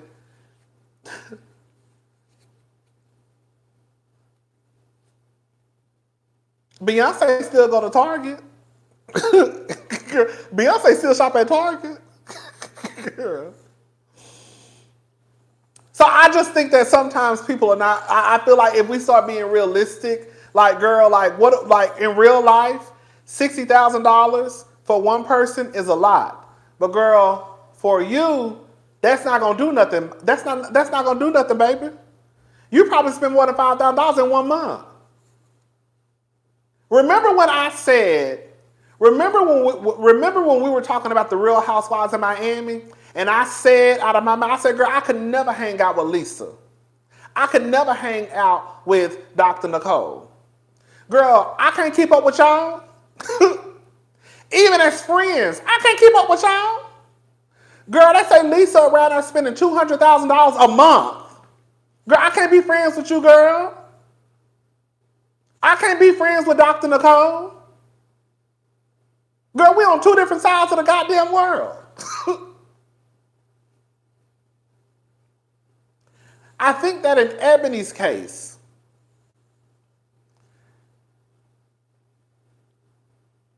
if y'all want Ebony to get with a bus driver and hope that this man has the potential to build, Ebony is a 40-year-old woman. Y'all act like Ebony is 20, 21. Girl, y'all act like Ebony is Barack and Michelle and met each other in college when they ain't have shit.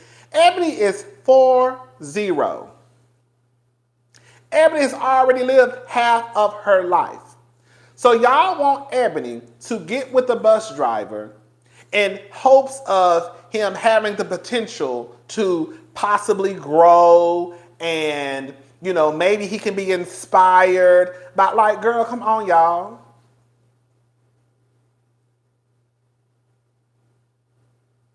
Come on.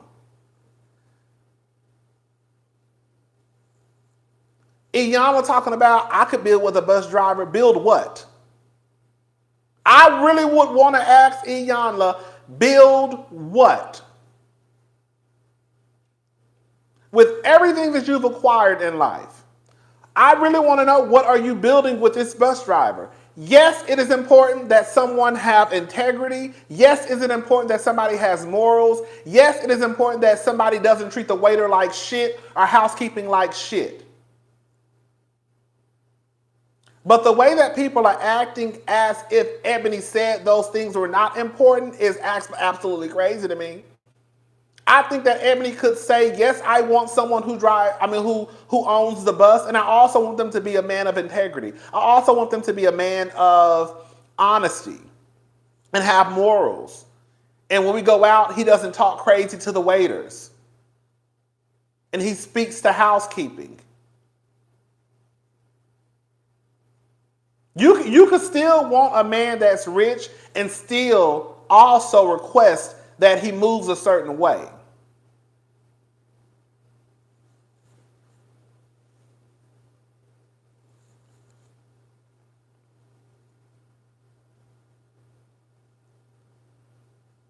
I don't think Ebony said nothing wrong. I think that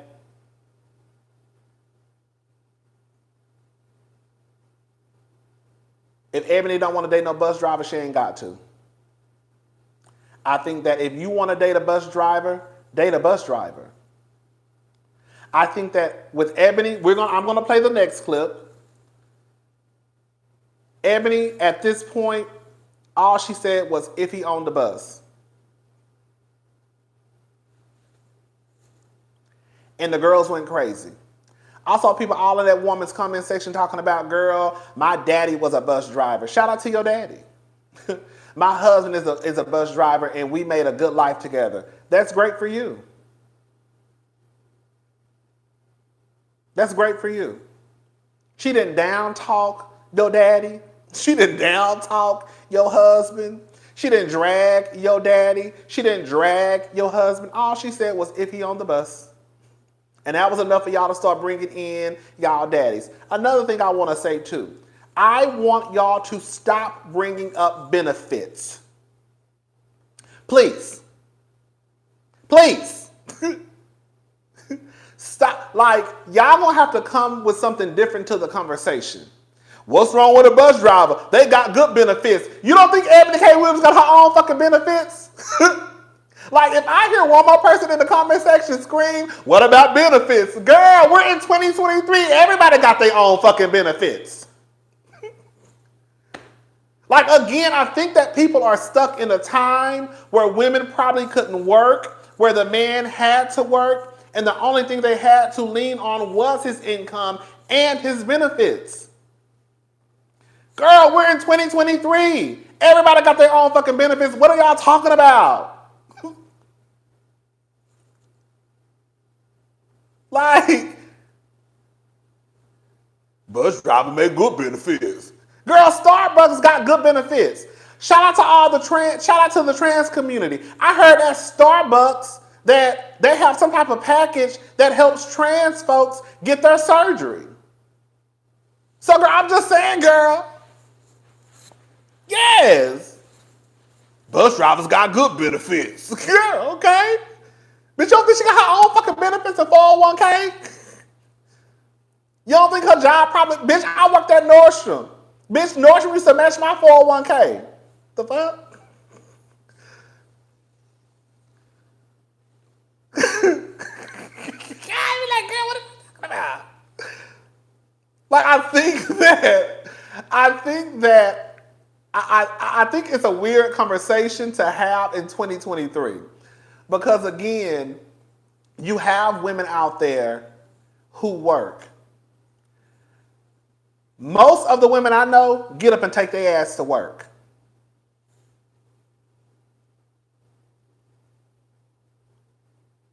Even if they're married. Even if they have kids.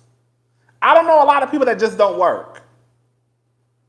And even if they don't work, they're still contributing to the household financially. See, this is the real, let me gag y'all a little bit. Even when you may feel as though someone who doesn't work is not contributing to the household, I guarantee you they probably using some of her credit cards. I guarantee you they're probably using her social security number because his is fucked up. So please don't think that a woman who may not be working, again, there are not a lot of people out there who just don't contribute anything to the household except for raising the kids. Okay, you put your social security number into the system. We got to get approved for this.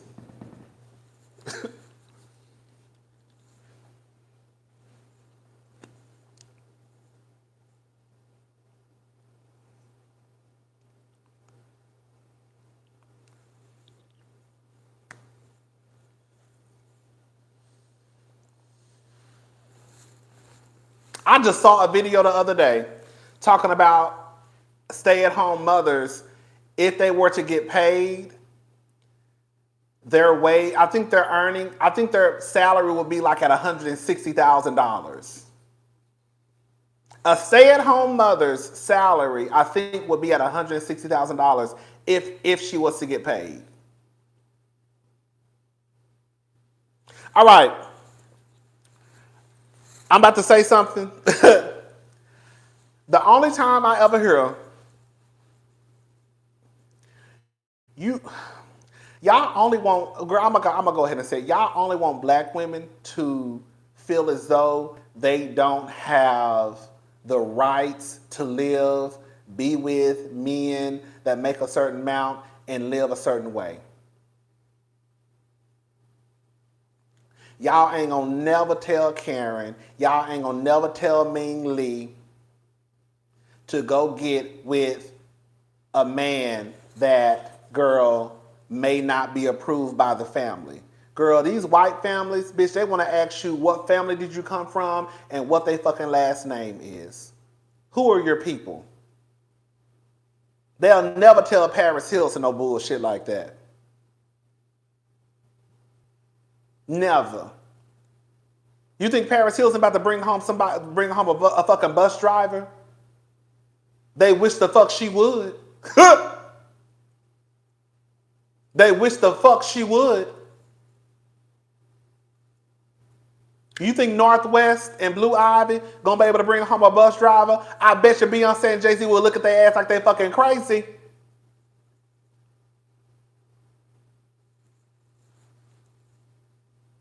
So all I'm saying is, y'all be expecting black women to want everything but the bare minimum.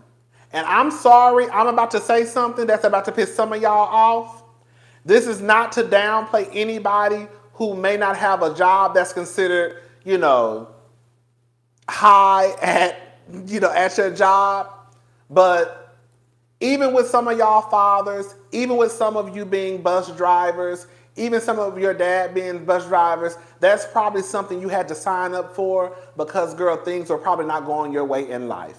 Nobody grows up, probably a handful of people, really and truly wanting to be a bus driver. I did not grow up saying I wanted to work in retail. I did not grow up saying I wanted to work at Nordstrom. Most people, when they grow up, they say they want to be a nurse, a doctor, a teacher, a ballerina. Nobody grows up and says, I want to drive buses. So why do y'all expect for some woman to say, I want to marry a fucking bus driver? Stop with the bullshit. And that's just what it is. Do I know somebody who drives a bus? Yes, I do. A woman I used to work with.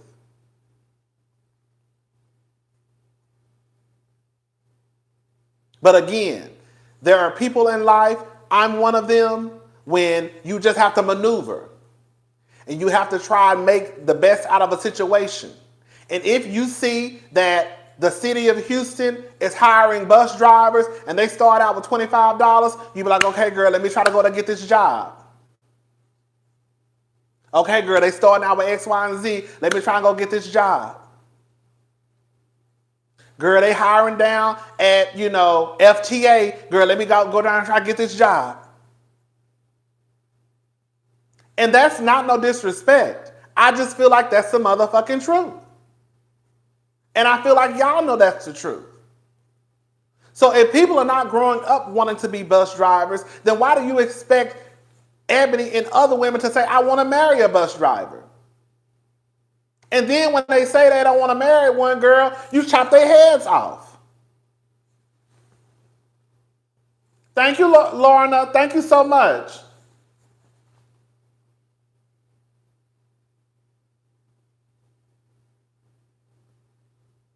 I don't think that you should put down people. I don't think you should put down people who may, where it may be considered they work in a low-level job, right? Because sometimes those people that work in low-level jobs, they make the world go round. You know what I'm saying? And that is the truth. They might not be high on the pay scale, but they actually make the world go round. For example, when the pandemic hit, as much shit as we be mad at these cashiers, we was happy as fuck that these cashiers was down at Kroger's and Whole Foods and Publix and, Walmart working, trying to make sure that we could eat and get our groceries. So I don't want to make this conversation about trying to put down people who, just trying to make the best out of life. And they probably were not dealt the best cards in life, but they're just trying to make it do what it do. You know what I'm saying? Again, if there are people out there in these that are considered low-level positions that really do make the world go round. And we need them, right? Because again, girl, when that pandemic hit, honey, If the people weren't in the grocery stores, baby, we would have been shit out of fucking luck. I'm from an immigrant household. First father asks the man, what is your full name? Family, did you come? Job do you have? And how much do you make? Girl, those are the questions that people, you know what I'm saying? Iyanla never answered Ebony's question though. She moved the goalpost because she didn't have the answer. Iyanla's relationship track record isn't the best. It's really not.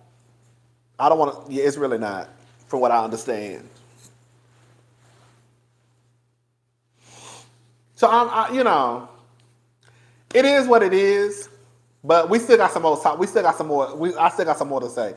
It is what it is, but I don't think that you can get mad or feel like this woman who's 40 years old should date the bus driver because maybe y'all can build together. And another thing I want to address too, I'm about to really piss some people off. I do believe that some of us, some people out there have not been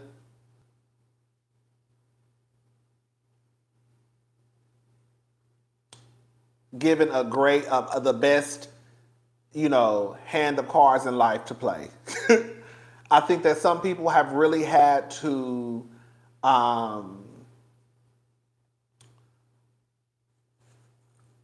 I think some people really just were not lucky. You may not have been born into the best family. You may not have been, have the best mother, the best father, and you really have to try to just make it, the best way you know how to. I also believe that it's unfair. It's unfair to just say that people who, and this is not for everybody, that people who may live a certain life, if the daughter makes, father will refuse the marriage or make the daughter reconsider a higher potential suitor. You can ask any African. I believe it. That's another thing too. Girl, like in real life, girl, not to get off subject, but girl, y'all need to stop, not y'all, but people need to stop acting like marriage ain't never been no business. When it's always been a business. It's always been transactional, okay? Please don't ever forget it. Girl, no tea, no shade, not to bring y'all grandmamas into it. Girl, I'm sure my grandmama was probably a part of it too. Girl, I'm sure our grandmamas were exchanged for a goat or some money. So whenever y'all start talking about, girl, people should marry for love and not business, girl, marriage ain't never been about love. It's always been a business transaction. A mule. Girl, y'all better read on this shit. I ain't gonna say always. I shouldn't say always. But girl, but marriage has very well been an exchange. When these men were going and getting some of our grandmothers, these men would be 20, 30, and our grandmamas would be 14, 13, 15. Girl, it was an exchange. For my daughter, that's another thing too, girl. That's why, like, when people, let me tell you something. Girl, that's why when the whole marriage thing, the whole asking a man for your hand, asking a father for the hand in marriage, that's because these girls were underage. These were not grown-ass women. These were children being married off to grown-ass men. That's why the men had to go and ask for their daughter's hand in marriage. Because they were children. And then if the father said yes, he still had to give the father something in exchange for the daughter. Whether it was a goat, a mule, some money. Girl, y'all better read, girl. Y'all don't be reading, girl. Okay? Girl, I be trying to read some shit. Girl, okay? Hello? I remember one time I was at Nordstrom in the back, and it was me, bitch. It was me against like 6 people. And I was basically saying that the whole even though I know people still do it, because again, it was me against like 6 people. Girl, I was saying that the whole ask the daddy stuff is outdated and it's dumb. Because the truth of the matter is, girl, a lot of y'all already fucking, y'all already got kids, y'all already live together, y'all already done fucked up each other's social security. I mean, fucked up each other's credit probably. And now all of a sudden, girl, 2, 3, 4 kids down the line, you want to marry this woman, I gotta go ask your daddy for your hand in marriage. Girl, wait. Girl, they don't even go. Girl, y'all did all the shit ass backwards. And so I was telling this one guy, he was like, do I need to ask the father for her hand in marriage? I was like, girl, most people probably gonna tell you, yeah, because girl, that's the way they want to do it. But the truth of the matter is it's outdated. Y'all live together. Girl, y'all not children. Like, she's not a child. And I was basically trying to tell them that, girl, there was a time in life that, girl, the whole thing about asking for the daughter's hand in marriage came about because, girl, the girls were children and these men were grown. And that's why they had to ask the father for their daughter's hand in marriage, because they were marrying a child. And in exchange for that child, you also have to give me something for this person. Because my daughter is probably someone who works on the farm. Okay. Anyway, child, the girl's trying to get at me. He don't know what he's talking about. Okay, girl, I don't know what I'm talking about. I'm not saying you're not gonna do it, because I know a lot of y'all still gonna go ask the daddy. I'm just letting y'all know, girl, it's outdated, it's dumb, it's stupid. Y'all live together already. Y'all been fucking, girl. Now all of a sudden, girl, you want to ask for the hand in marriage, girl, for what? It's too late for all that. Y'all done did everything after you got married anyways. So what's the point now? Hello? What's the point?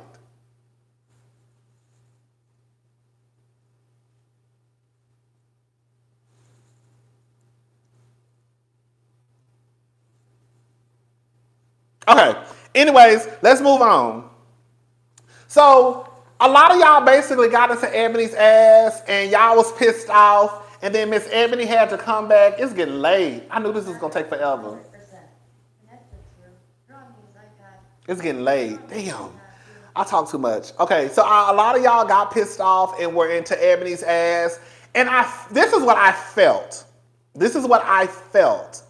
I felt like Ebony felt attacked. And I felt like a lot of the people that were going after Ebony were black men and black women. So I felt like Ebony decided to come back and say what she said, because a lot of the, I guess, criticism was coming from black men and black women. That's just what it was. So this is what Ebony had to say.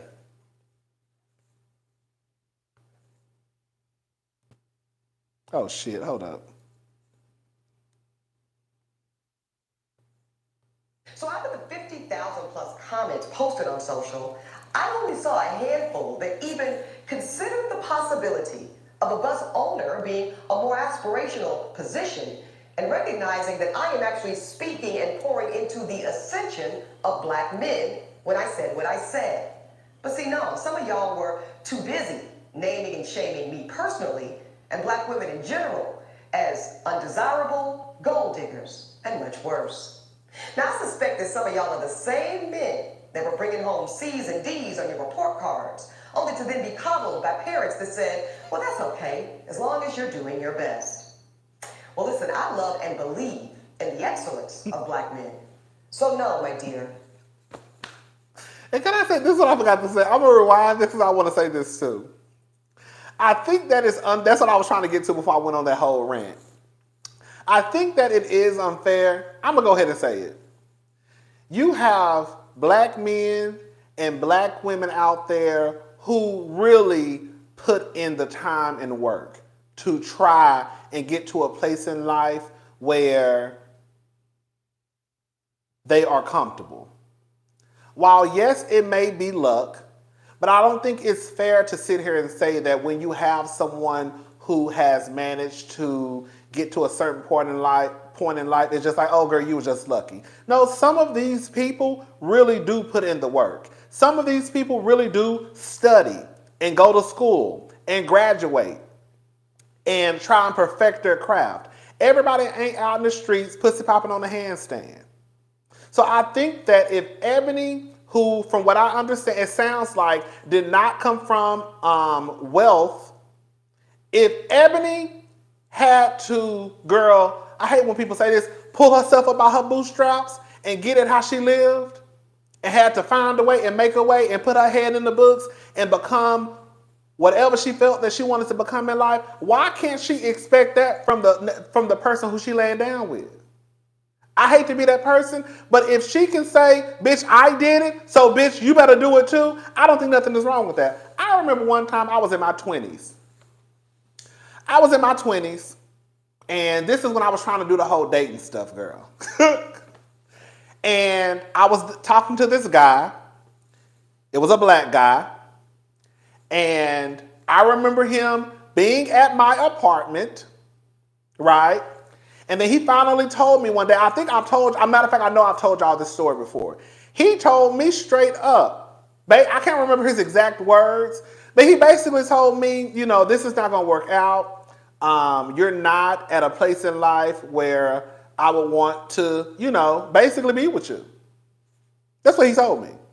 Those are not his words, but he basically said, baby, you're not where you need to, you're not where I want you to be in life, so this is not going to work out. I think he was like a pharmacist or something.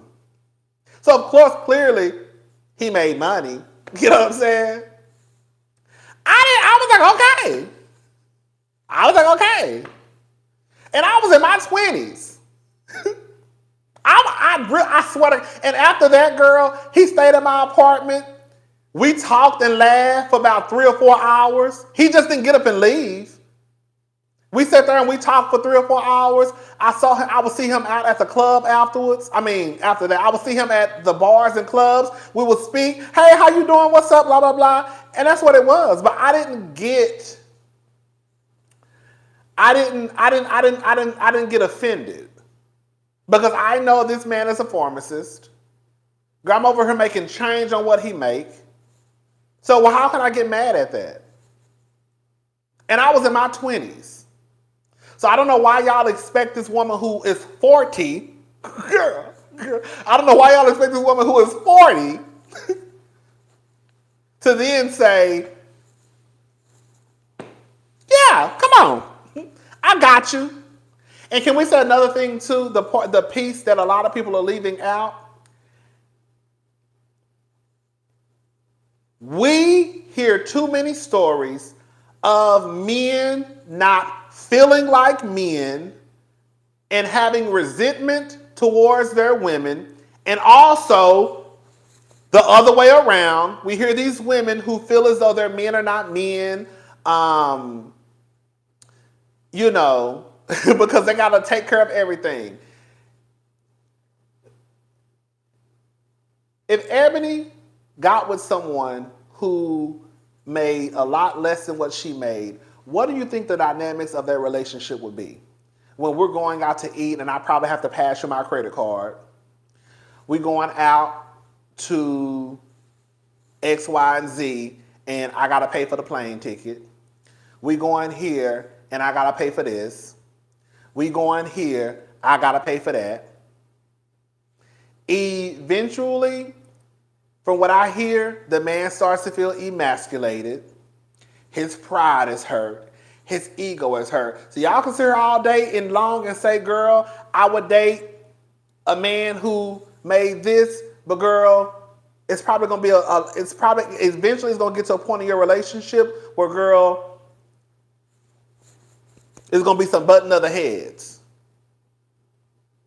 I remember Jenny, what's her name? Jenny Mae Jenkins, the one who got with Young Jeezy. I remember her saying her ex-husband, she felt as though whenever something good happened to her, she couldn't even come home and tell her ex-husband because her husband, I guess, was in between jobs or whatever, so she would have to keep it to herself.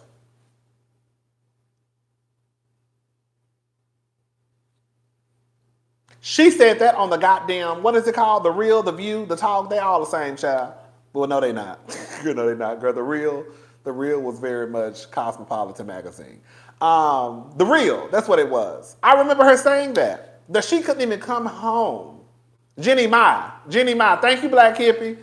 She couldn't even come home and share when good things happened to her because her husband wasn't in the best spot, I guess, professionally. So she would have to keep stuff to herself. Girl, ain't that some bullshit?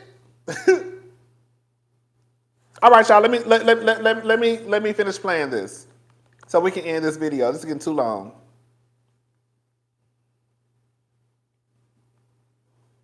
Expect that some of y'all are the same men that were bringing home C's and D's on your report cards, only to then be coddled by parents that said, well, that's okay, as long as you're doing your best. Well, listen, I love and believe in the excellence of Black men. So no, my dear, C's and D's or any other form of mediocrity is not okay. No, I will not create a soft place for you or anybody that I love to fall comfortably into the bigotry of low expectations. Bitch! So I'm gonna say one more time. Bitch, the Ebony's got mediocre. Bitch, Ebony said, I don't give a fuck what y'all hoes said. I called the bus drivers mediocre. I don't give a fuck. Fuck you, suck my dick. I would have said the same thing. And I know Ebony had, when I say the girls was hot in Ebony's comment section, girl, bitch, I was hollering. And this is coming from somebody who used to work in retail. So girl, I still holler. Ebony said y'all hoes is mediocre. I know it might sound elitist. I know it might sound classist. And it's probably all of those things. But I still giggle. I giggled. I'm sorry.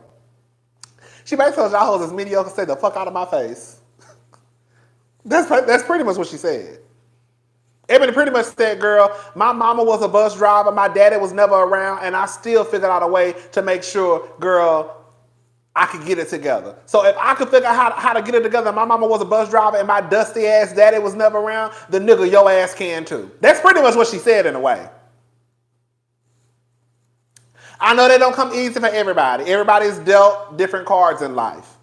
But again, like I said, I don't think it's fair to always say that people who actually put in the work that, like, you just dismiss. Like, I don't think you should be dismissive of people who have managed to excel in life, and then when they do excel, you just kind of be like, oh, girl, you just got lucky. No, girl, they probably actually did put in the work. They probably really did study. And even if they didn't go to college, they probably still put in some work. They probably did do whatever they needed to do to make sure, okay, girl, I know this is going to work against me, so I need to make sure I'm on X, Y, and Z. You know what I'm saying? Anyways, girl, Ebony had me hollering, though. Oh, girl, let me read the, This is an indictment of Black women. Ebony has every right to date someone in her tax bracket, and she gets told, keep your opinions open. Keep your options open. A woman working an hourly wage wants to marry a millionaire, and she is aiming too high. Come on. Thank you. And thank you for the $10. Thank y'all so much. And these niggas, we're gonna get to it. Right. There's absolutely nothing wrong with driving a bus. My mother Gloria drove one for years. But could it be that Black America has been sold a narrative of average, regular, and typical being good enough for us? Well, see, that's called white supremacy. And in this case, it takes the form of conditioning Black Americans to happily accept being a permanent American underclass. But see, because I know the truth about Black folk in America, no, average is not and will never be good enough for me. And the gag is, I don't think it's good enough for you either. Bitch, Miss Thing said, y'all hoes is average, y'all hoes is mediocre, say the fuck off my line.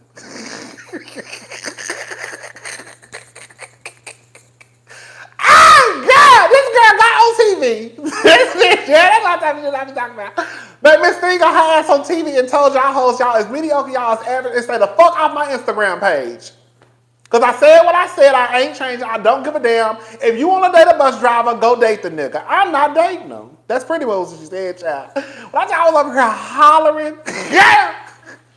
That's the type of shit I say, girl. I would have told y'all, fuck y'all. That's what I would have told y'all, too. My daughter was dating this boy and who got into trouble in class, and I had the conversation with my 15-year-old daughter. When you strive for excellence and achieve it, everything around you has to be in alignment. Come on! And his mama makes excuses for him. Girl.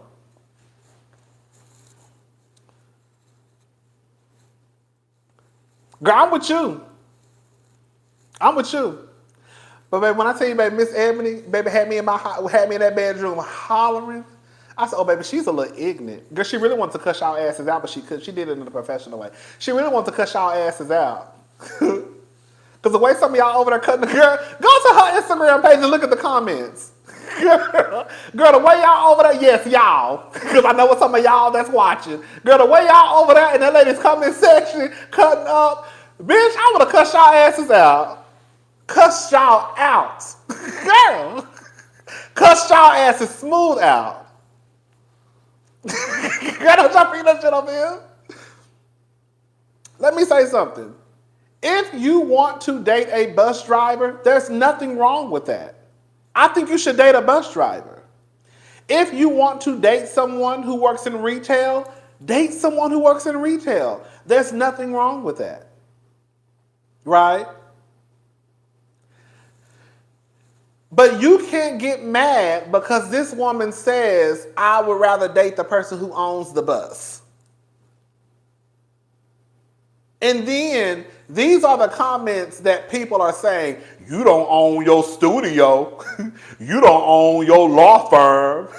You don't own, like, girl.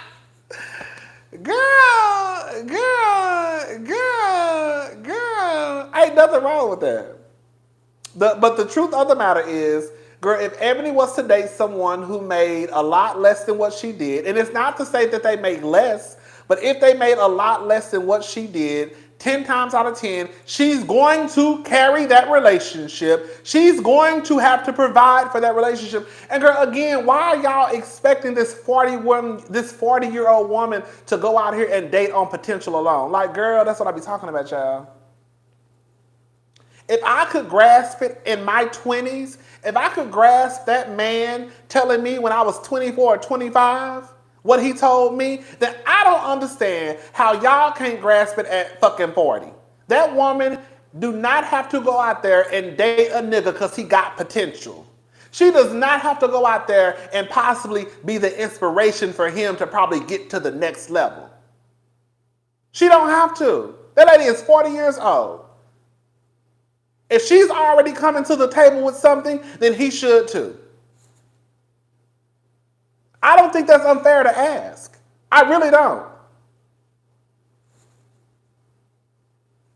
I remember Nene Leakes. I remember Lele Neeks on Real Housewives of Atlanta talking about somebody saying, girl, we still dating, we still dating for potential. And that was Nene.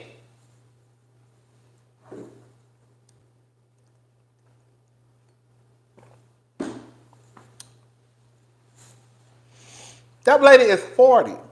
And then I hate to say it, you got Iyanla out here, as rich as she is, as well, I ain't gonna say she wealthy, but she got a little bit of money, I'm sure. Talking about, I could build with a bus driver at 70.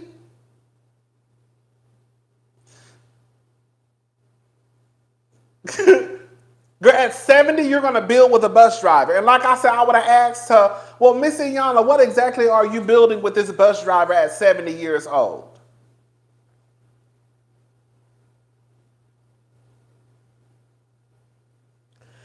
Again, this is not two college kids who met each other in college. These are not two young adults who just graduated from college and they're at the start of their career. You see what I'm saying?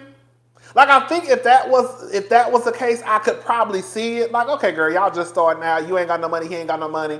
Okay, girl, you could build together. That's not the case. We're talking about a woman who's 40. And then y'all want her to get with a man who's how old? Also 40, 50, 60, what, 21, 18, 19? How old is this man that Ebony is gonna date? And then she has to pour into him. So now you have this woman, come on, let's just call a thing, y'all. You have this woman who's 40 years old, who is at a place in life where she probably still has other aspirations and goals in life, but she looks like she's good on paper. You know what I'm saying? So now she has to get with this man and pour into him and inspire him, and hopefully he can. But I'm also supposed to make sure that I sit with my crown. I sit with my crown. Girl, that's a lot. Girl, that's a lot. That is a lot. Girl, that is a lot. That is a lot. And I don't think that's realistic. I just don't. It sounds cute. It's not realistic. There's no way that Ebony at 40 years old is going to get with a man, and she not only has to pour into him, but she also has to continue to pour into herself. Girl, the shit don't be making sense to me. But I'm supposed to also make sure, allow this man, listen. I'm supposed to also allow this man to lead me and protect me and provide for me. How is that going to work if Iyanla, you're 70 building with a bus driver, and Ebony is 40 building with a bus driver? How does that work? I really want to know, because I don't know. How does that work? Because it don't sound like he protecting. He don't sound like he providing. He do like, what is he going to pay the light bill? Ugh, I hate to sound like this. It sounds fucked up, but I feel like I'm telling the truth. All right, y'all, let's move on. We're about to wrap this up. So Mark Lamont Hill. Y'all know I go up for Mark Lamont Hill. I have been following him for years and years and years and years and years and years and years and years. All right, so this is what Mark Lamont Hill had to say. Y'all listening?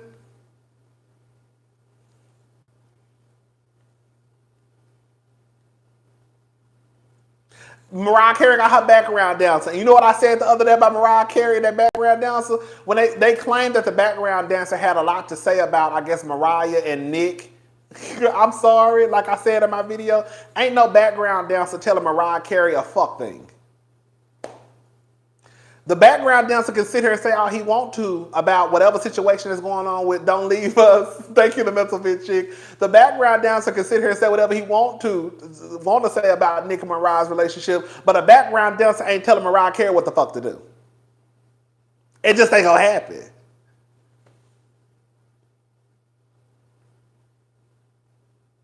Okay, here we go, y'all. Respond to my friend and colleague Ebony K. Williams, who last week on her show said that she would not date a bus driver. She would date a guy if he owned a bus, but not if he was a bus driver.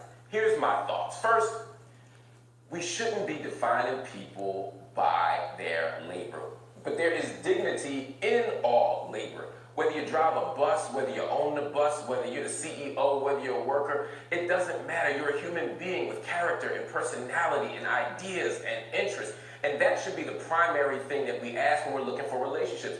Is this person good for me?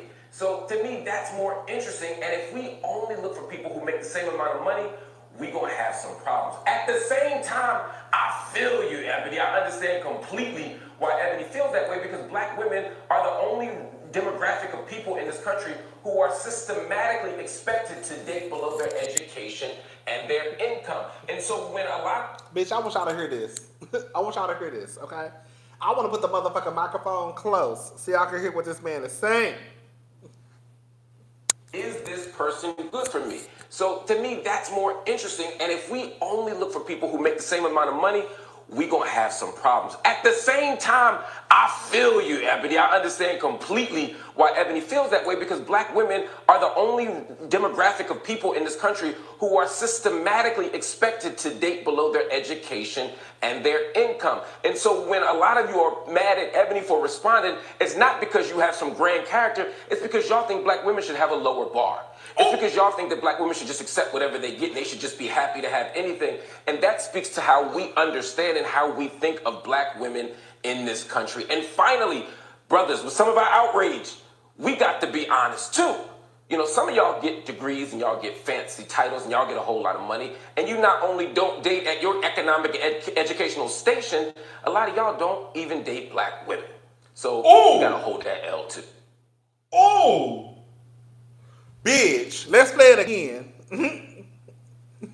Let's play it one more time. I want to respond to my friend and colleague, Ebony K. Williams, who last week on her show said that she would not date a bus driver. She would date a guy if he owned the bus, but not if he was a bus driver. Here's my thoughts. First, we shouldn't be defining people by their labor, but there is dignity in all labor. Whether you drive a bus, whether you own the bus, whether you're the CEO, whether you're a worker, it doesn't matter. You're a human being with character and personality and ideas and interests. And that should be the primary thing that we ask when we're looking for relationships. Is this person good for me? So to me, that's more interesting. And if we only look for people who make the same amount of money, we're going to have some problems. At the same time, I feel you, Ebony. I understand completely why Ebony feels that way, because black women are the only demographic of people in this country who are systematically expected to date below their education and their income. And so when a lot of you are mad at Ebony for responding, it's not because you have some grand character, it's because y'all think black women should have a lower bar. It's because y'all think that black women should just accept whatever they get and they should just be happy to have anything. And that speaks to how we understand and how we think of black women in this country. And finally, niggas, listen up. And some of y'all black women, no tea, no shade, who out there, y'all listen up too. brothers, with some of our outrage, we got to be honest too. You know, some of y'all get degrees and y'all get fancy titles and y'all get a whole lot of money. And you not only don't date at your economic educational station, a lot of y'all don't even date black women. So you got to hold that L too. That's why I fucks with Mark. Mark said, but let me tell you something. One thing about the two things, when I tell you Ebony and Mark been turning y'all asses up. Ebony called y'all mediocre and said y'all hoes is average and don't say shit to me. Mark came in and said, girl, listen. Girl, y'all niggas can't say shit because y'all, one, y'all get a little bit of coin. Girl, get a little piece of paper behind y'all name, honey. Y'all don't even, girl, y'all start acting brand new. And then, bitch, you don't even date black women. So y'all shut up too. Let me tell you, they've been turning y'all asses up left and right. This is the only thing, right? And I feel like,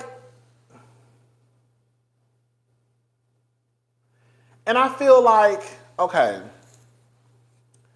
this is the truth. I think what happens is y'all, not y'all, but y'all. Shout out to the diva. Okay, shout out to Erica De Niro TV. Y'all, but not y'all, but y'all, but not y'all, okay? Y'all try and scare women into relationships. And what I mean by that is, this is no shade. I ain't gonna say that. But girl, y'all try and scare women into relationships by forcing them to deal with men who you know should not have access to them. You're gonna be single. You're gonna be lonely. It's gonna be you in a house full of cats.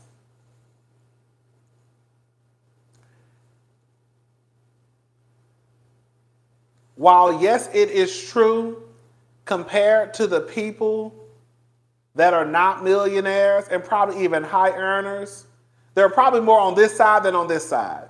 So the truth of the matter is, compared to all the people that Ebony has access to. If she only wants to date from this pool of men, that's just a pool of men that she's going to have to be able to, date from. But I think that if Ebony also knows that, okay, I know that me only wanting to deal with these group of men that may hinder me from being in a relationship, and if she's fine with that, then she's fine with that. But stop trying to scare women into being in relationships with men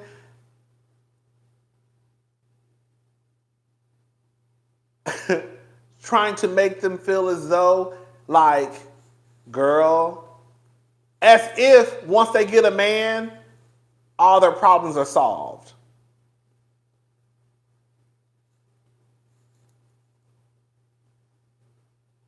As if once they get a man, girl, the gates to heaven will open up.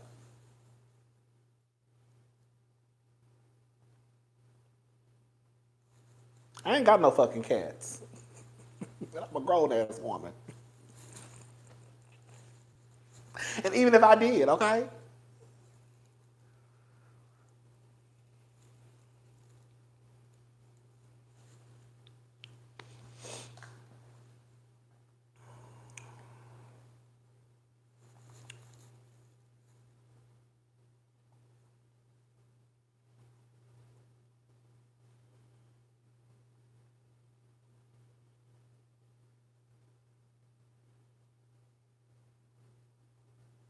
That's all I got to say.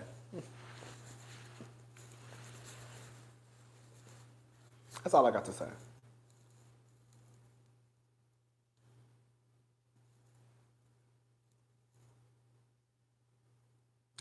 I just think that people should stop. And this is for men and for women. This is for gay and for straight.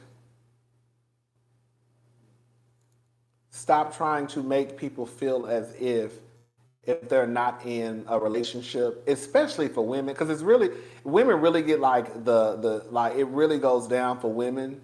Stop acting as if, a woman isn't in a relationship.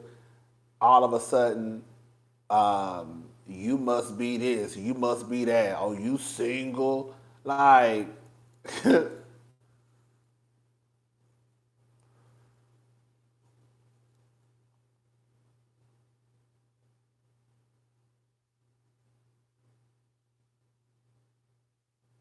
that's what it is. It's crazy. Thank you, Esquire. Is it Esquire? Iyanla is male identified as fuck. Girl, it's been a couple of times I watched, I'm not gonna lie, it was a couple of times I watched Iyanla Fix My Life where I felt like she was. I don't know. I'm not gonna say she is, but it was a couple of times where I felt when I watched Iyanla Fix My Life, I was like, ooh. I was like, okay, girl, I guess. I don't know, child. But yeah, y'all make it seem as though people that are single can't be happy.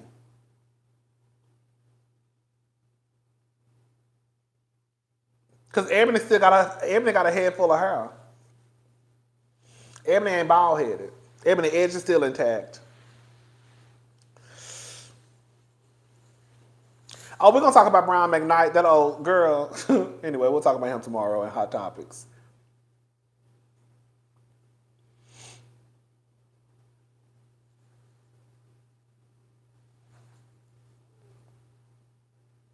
Girl! Bank account flow and edges intact. Like, I just don't like that. I don't. But like I said, girl,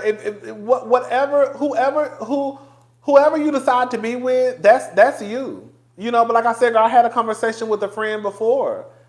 And like I told them, child, you could date who you want to date, but girl, you're going to be paying for everything, pretty much. Because there ain't no way, girl, you're going to be dealing with somebody who don't make nowhere near what you make. And you think, girl, as much traveling and as much spending and going out and shopping you do, girl, you're not going to be footing the bill most of the time. Now, if that's what you want to do, that's what you want to do. But girl, that's what's going to happen. That's exactly what's going to happen.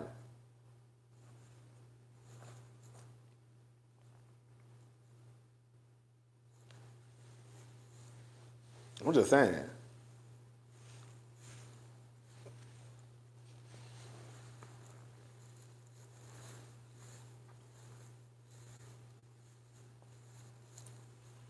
Okay. It's 1,002 people in the chat room. Thank you so much. Can y'all do me a huge favor and like this video? It helps out a lot. Girl, I'm probably going to put out, girl, over the next few days, girl, I'm probably putting out about 20 videos, so be ready.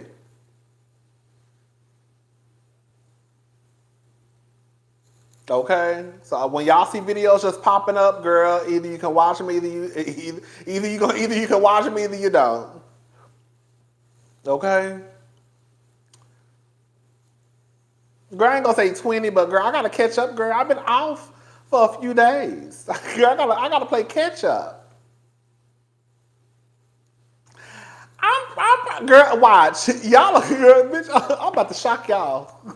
I'm about to gag y'all asses. Girl, y'all gonna be like, God damn. If you watch him, watch him. If you don't, you don't. I'm gonna gag y'all. Just because y'all told me I can't do it, see, I'm gonna do it. Thank you, Siobhan. What? Hold on. You see what Jamaica said? How that worked for Auntie Wendy, girl. And it's like, I don't know, I just feel like some of us like to live. I feel like they try and convince women, and I think they do a good job at trying to convince y'all that, girl, like life is a fairy tale. And like no matter how many times you see it play out time and time again, girl, you know life ain't no fairy tale. You know it's not. Girl, y'all really be thinking that this is a Tyler Perry movie. Like, girl, if I see one more person bring up, girl, Diary of a Mad Black Woman and how that woman left how that rich man kicked her out and then she got with the bus driver. Girl.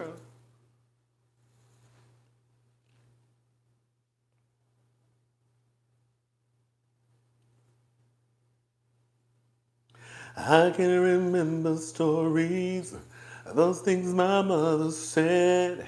She told me fairy tales before I went to bed. She spoke of a happy ending and tucked me in real time. She turned my nightlight on, yes, and kissed my face goodnight. My mind was filled with a vision of perfect paradise. She told me everything. She said he's so nice. He found a take me away one night. Yes, I'd be so happy with him. He had not a sign. She never said that we would curse, cry, and scream out loud. Yes, she never said that maybe one day he'd say goodbye. The story ends, act stories too. Reality steps into view. Yes! No one gonna lie in paradise. Yeah! Those fairy tales. Get. Bitch, I got ADHD like a motherfucker. Do you hear me?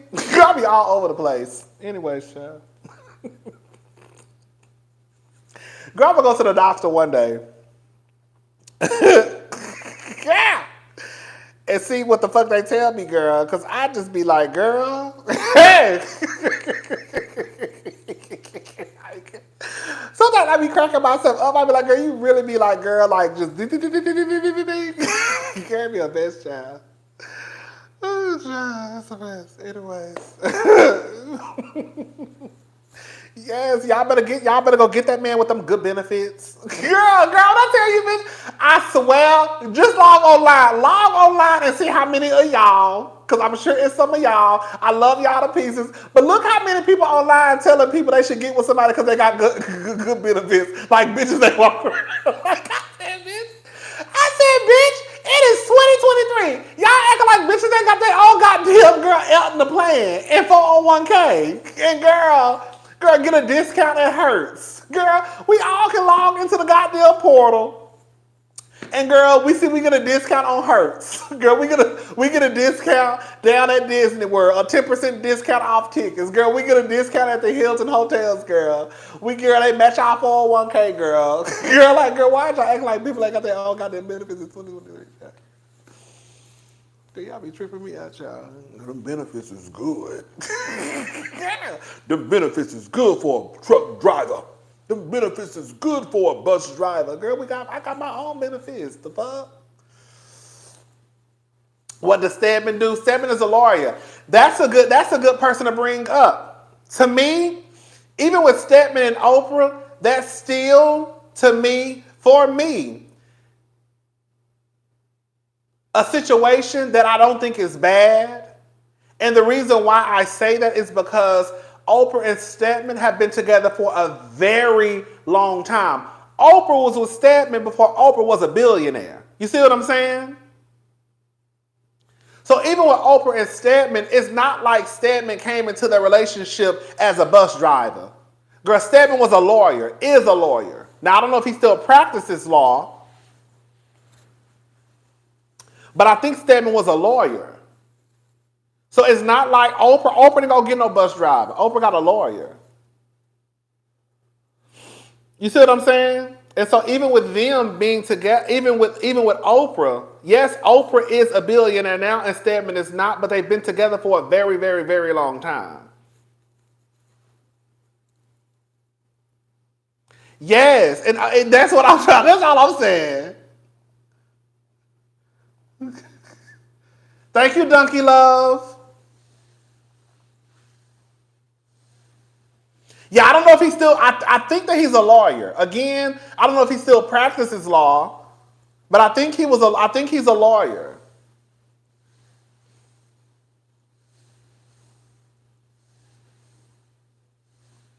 Oh, he writes books now? Okay, so he's a writer now. Okay.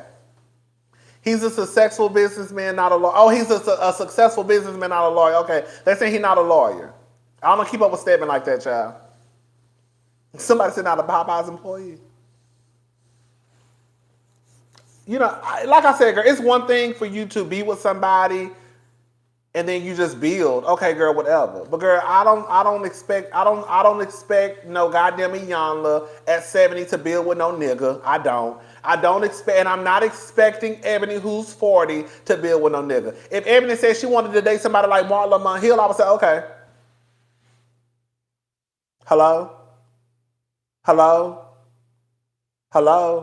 Ebony said, girl, I want to date somebody like Dr. Mark Lamont Hill, I would say, oh, okay. Oh, okay. That's cute.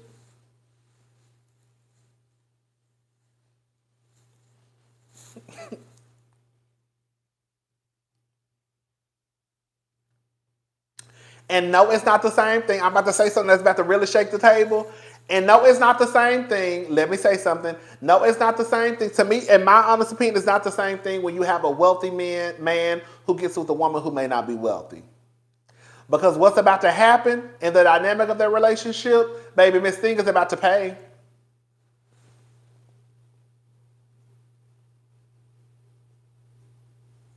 Some same people who agree with Kevin Samuels telling women they had to be supermodels for a dude making six figures want Ebony date a bus driver. Right. And that's the real gag. Like in real life, can I say something before I get into what I really want to say? Girl, in real life, child, y'all walking around here mad at Ebony because she want to date a bus driver, but every time y'all get a little bit of change, y'all want the baddest bitch walking around Los Angeles, New York, Miami, Houston, Dallas. You like y'all don't never like y'all not out here. Let me say this: y'all not out here dating the fat girls.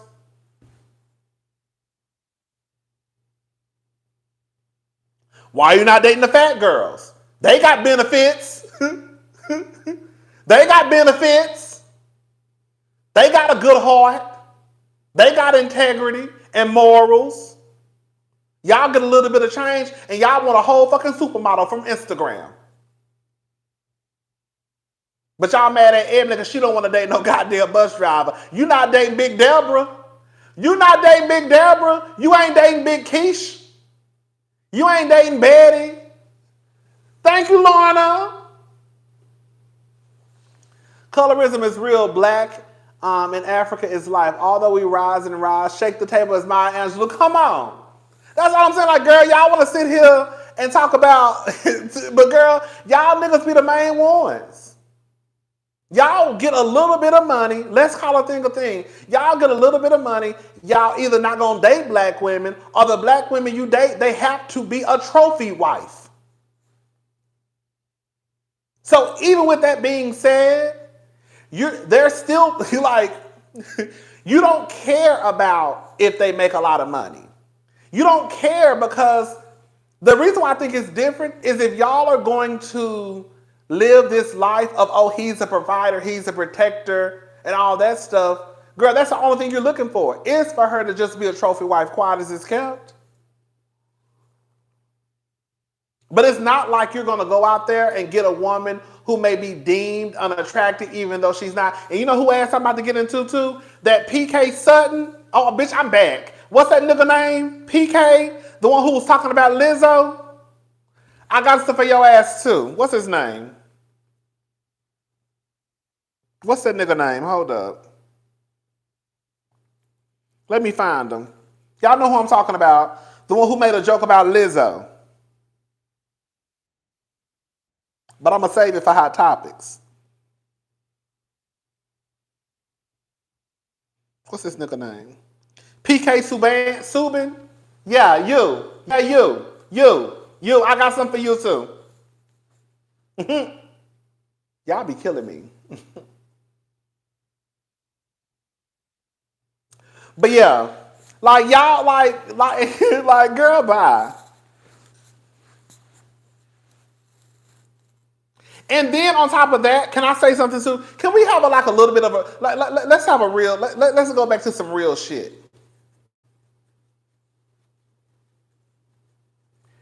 If you date a man who does not make anywhere near what you make, and if you are a busy woman,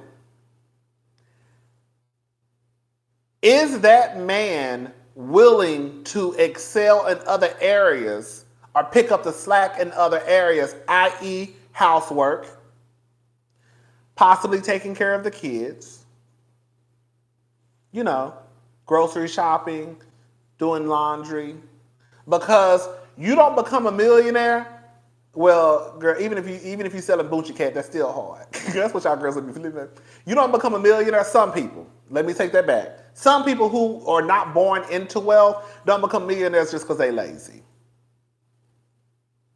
So if Ebony was today the bus driver, and she has a judge show coming out, from what I understand, this show, you know, well, she's not on Real Housewives of New York anymore, but she has things going on. Are you willing to step up and be Todd and be that in Todd's dating? Girl, you know, we gonna bring his ass up here. Are you gonna step up and be Todd's daddy daycare? Are you gonna step up and be Todd and take care of the babies while I go out here and try and get this EGOT?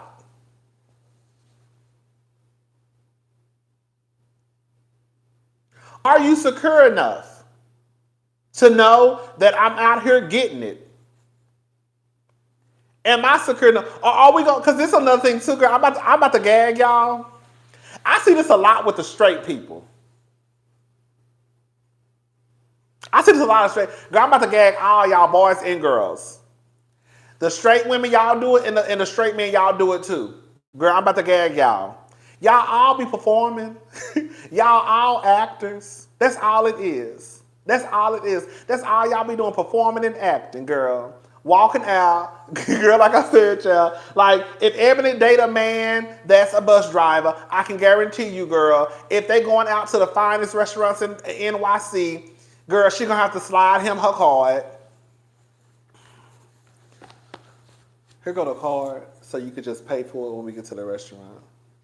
Like that black woman did on that when her boyfriend had lost his job, and so she cashed out him some money or something like that to make it seem as though he was paying for the dinner, even though they was out with friends. You remember that? Girl said, "Oh, girl, y'all be performing. Girl, y'all be performing y'all asses off. Talking about Oscar winners. Girl, leading actresses and leading actor. Girl, y'all be acting y'all asses off. Girl, y'all be acting y'all asses off. Girl, y'all do. And y'all be doing it. Some of y'all be doing it too. Y'all know exactly what I'm talking about. Girl, don't see no shame, girl. I ain't trying to get nobody, I ain't trying to piss nobody out. I ain't trying to upset nobody tonight. But girl, y'all be doing it. Y'all be doing it. Y'all be doing it. Y'all be out here, girl, putting up performances for the people.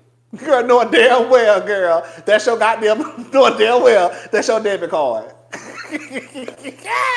Knowing damn well, girl, that's your bank account. Knowing damn well, knowing damn well, you had to get him a credit card and your girl the second card holder and pay that $99 extra a month. Okay? That's the gag. That's Rihanna and ASAP Rocky, girl.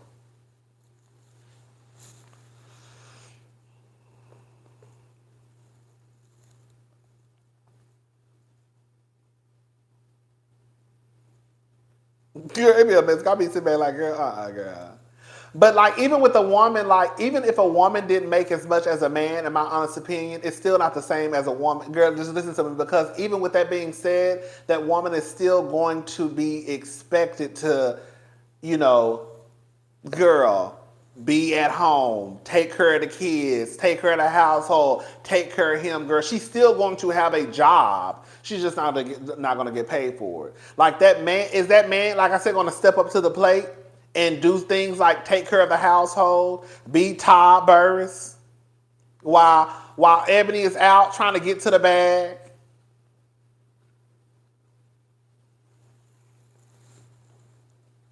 Don't see no shade. Todd did good though. Todd got with Candy. But Todd already had, but that's the thing, that's the difference between Todd. That's the difference between Todd and the bus driver. Todd already had his foot in the door. You see what I'm saying? Todd just needed the money. Girl, here I go, girl. Todd and Candy ain't got nothing to do with this, girl. Girl, I really think I'll be doing that to piss y'all off. Thank you, Tiffany Ann. Thank you so much. Thank you so much for the cash out. Girl, I really be saying that to piss y'all off. But girl, I will give Todd this much. Todd already had his foot in the door. He just ain't had no money. He didn't have the money that he needed to get the shit off the ground. I do believe now, when I be hearing people say, girl, the diva and other people on the street, Todd has the idea and Candy has the income. I do believe that now. Todd had more money than us. Yeah, he did. He didn't have more money than Candy. Todd had more money than us. He didn't have more money than Candy. He didn't have enough to get those ideas off the ground either. That's all when he got with Candy. Candy had the capital, Todd had the ideas.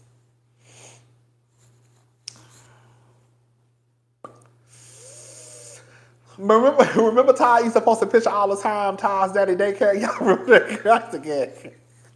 Remember, I know y'all remember, girl. Remember when Todd used to post a picture like all the time with Ace? This was before Lil Blaze made it here. He used to call it Todd's daddy. Was it Todd's daddy daycare or daddy daycare? Y'all remember? I know y'all remember. Y'all can't get mad at me because Mama Joyce said that Candy made turn lemon into lemonade.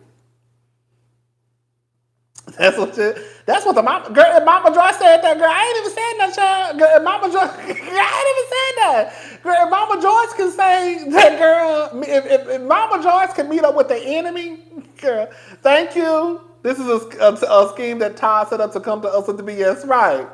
If Mama Joyce can meet up with the enemy and tell that lady and tell PJ's mama that girl. Candy turned lemon into lemonade. I don't know why I can't spit facts. At least what I think are the facts. Candy had the money. Todd had the ideas. He do. Because when I think about it, girl, a lot of this shit did start coming into play when Todd came into the picture. Cousin Rodney, you not gonna get your body. Girl, I'm not. Girl, I'm not gonna get this mouth gonna get me into trouble. You know, Candy don't play about her man, her man. Thank you. Girl, I'm not. I'm not gonna. Girl, Carlos not gonna fuck with me ever. Girl, and then Candy not gonna get my box. Girl, because this mouth be getting me into trouble. Every time I look up, I'm talking about Todd. Todd don't be having nothing to do with the conversation, bitch. I'm gonna bring Todd Burris into the conversation. I'm gonna bring it up, and I'm gonna bring it up, and I'm gonna bring it up. Because I just be trying to prove and just trying to give an example. That's it. I think that was a good example. The great example is Todd and Candy. Yes, Todd was nowhere near what Candy brought to the table. But Todd was no bus driver either. And Todd was already working as a producer or whatever on the show. So he already had a little bit of access. You know what I'm saying? He had access to certain people. Whether it was probably Andy, I don't know. But he could probably get to Andy. He could get to Andy before I could get to Andy. You know, now you can go through somebody's DMs, girl. You know, Andy like black dick anyway. So, girl, I don't think it would be too hard for me to get with, I don't know if Chris and Candace are similar because the word on the curb is Chris comes from a family who has coin too. So I don't know. That's what the people say. Now I would say that Candace is taking care of the house. Girl, I would say that. But girl, I say that about a lot of them. Girl, when you like this, I think if we stop kind of like lying, a lot of women make more money than their men. We could just look at reality TV for a second. Okay, so let's look at reality TV. Kenya made more money than her man. We know that because he's trying to take hers. Candy made more than her man. At one point, Cynthia and Peter was both, I think, but Cynthia made more than Peter.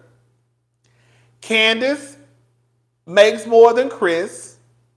Wendy makes more than Eddie. And I'm also factoring in the Real Housewives of Potomac check. Because at the end of the day, that still is a job and they still get paid.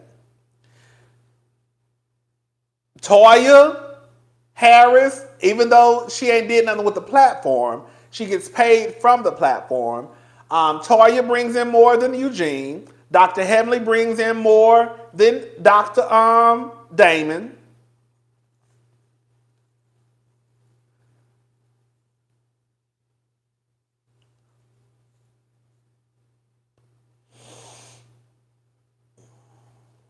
Robin made more than Juan.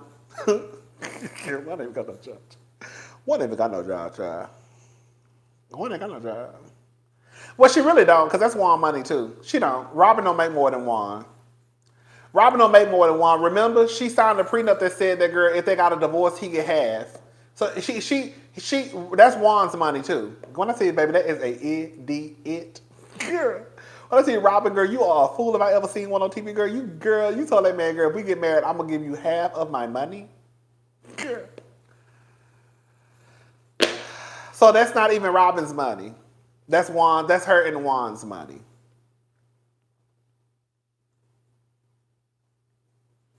Dr. Samal's husband, he said, don't he do real estate now? Girl, I'll make more than Juan.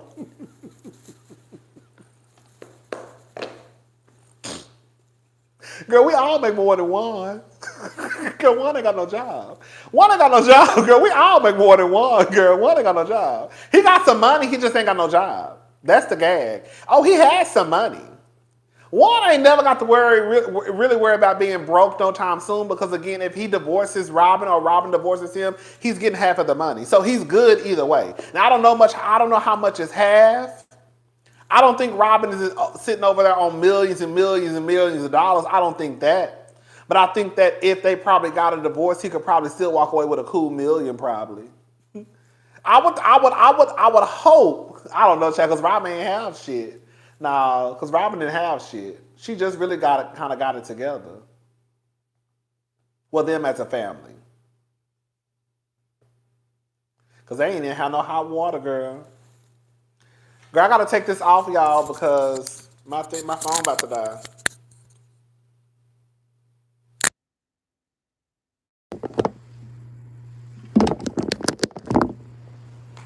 Can y'all hear me?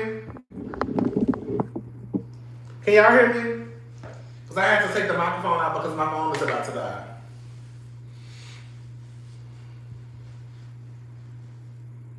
But anyways, Chad. Yeah, I think a lot of these, I think when like, girl, the numbers are out there, girl. Real Housewives of upper middle class. Like I told my friend one time, girl, look at nothing to the shade. Girl, up to the shade, girl. I told my friend, I said, girl, you could, girl, if you was a woman, girl, you could be on Real Housewives of Potomac. Girl, your ass, girl, qualities is a couple of better than some of them.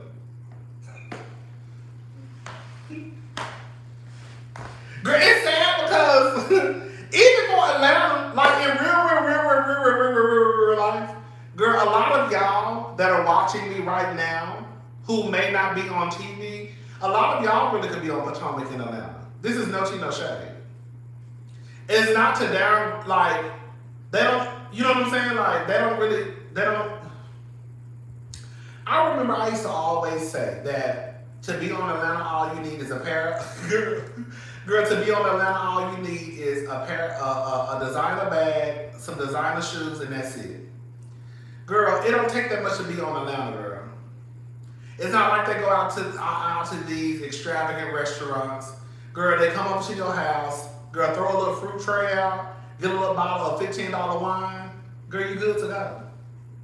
Girl, get you a little YSL bag. Girl, get you a pair of Christian Louis. You know the girls love a red bottom. Get you a red bottom. Probably get you a YSL. Get you a YSL bag. Probably try to squeeze out, girl, a Valentino bag. Girl, you good to go. You good to go. You really good to go. That's all you really need. Girl, I'm about to go too, girl. My phone about to, I'm plugged up. I'm done talking. But yeah, good night, Diva. Thank you so much for watching.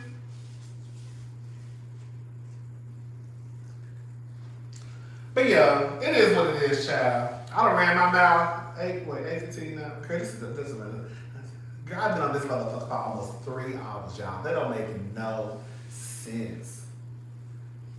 Girl, my sister, she got 2 pair, honey. She pissed off because she can't fit hers no more at all. And she only wore those shoes, when I tell you a couple of times, because when she started having my knee, her feet got bigger. So she can't even wear her shoes no more. And she pissed about it.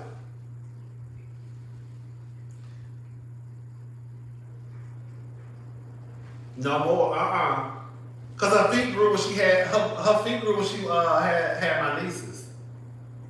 Mm-hmm. Yep. She wore them out. Yeah, my biological sister. We went out that night. We went out to eat. It was me, her, and Brittany. She put them on. That was her first time putting on heels in girl forever. Girl, she couldn't even walk. And my sister did not. Girl, my sister, she talk about y'all who take y'all shoes off and walk to the car. We talk about y'all. Girl, my sister, that's how I know her people's like. She was like, I can't do it. My sister literally took her shoes off as soon as we got out of the restaurant and had to walk to the car barefoot. Because she was like, I can't fit these no more. I thought I could, but I can't. Yeah, babies make your feet grow. Babies make your hair fall out.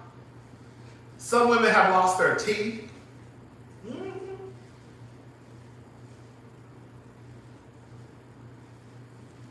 No.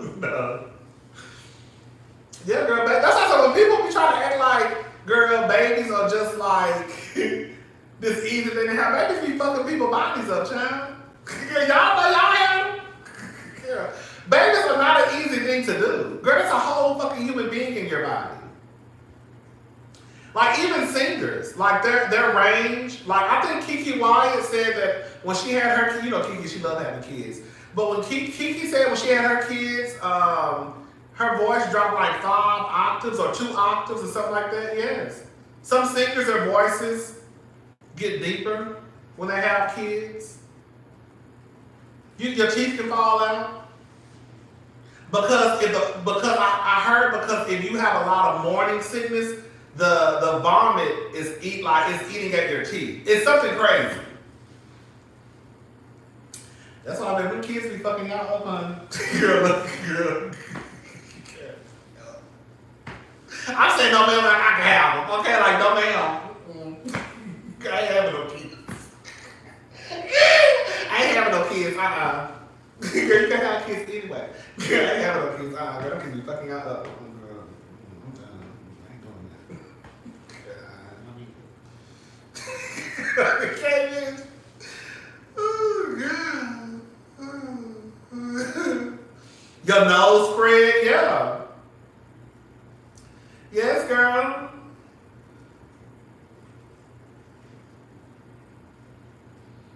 Yes, ma'am.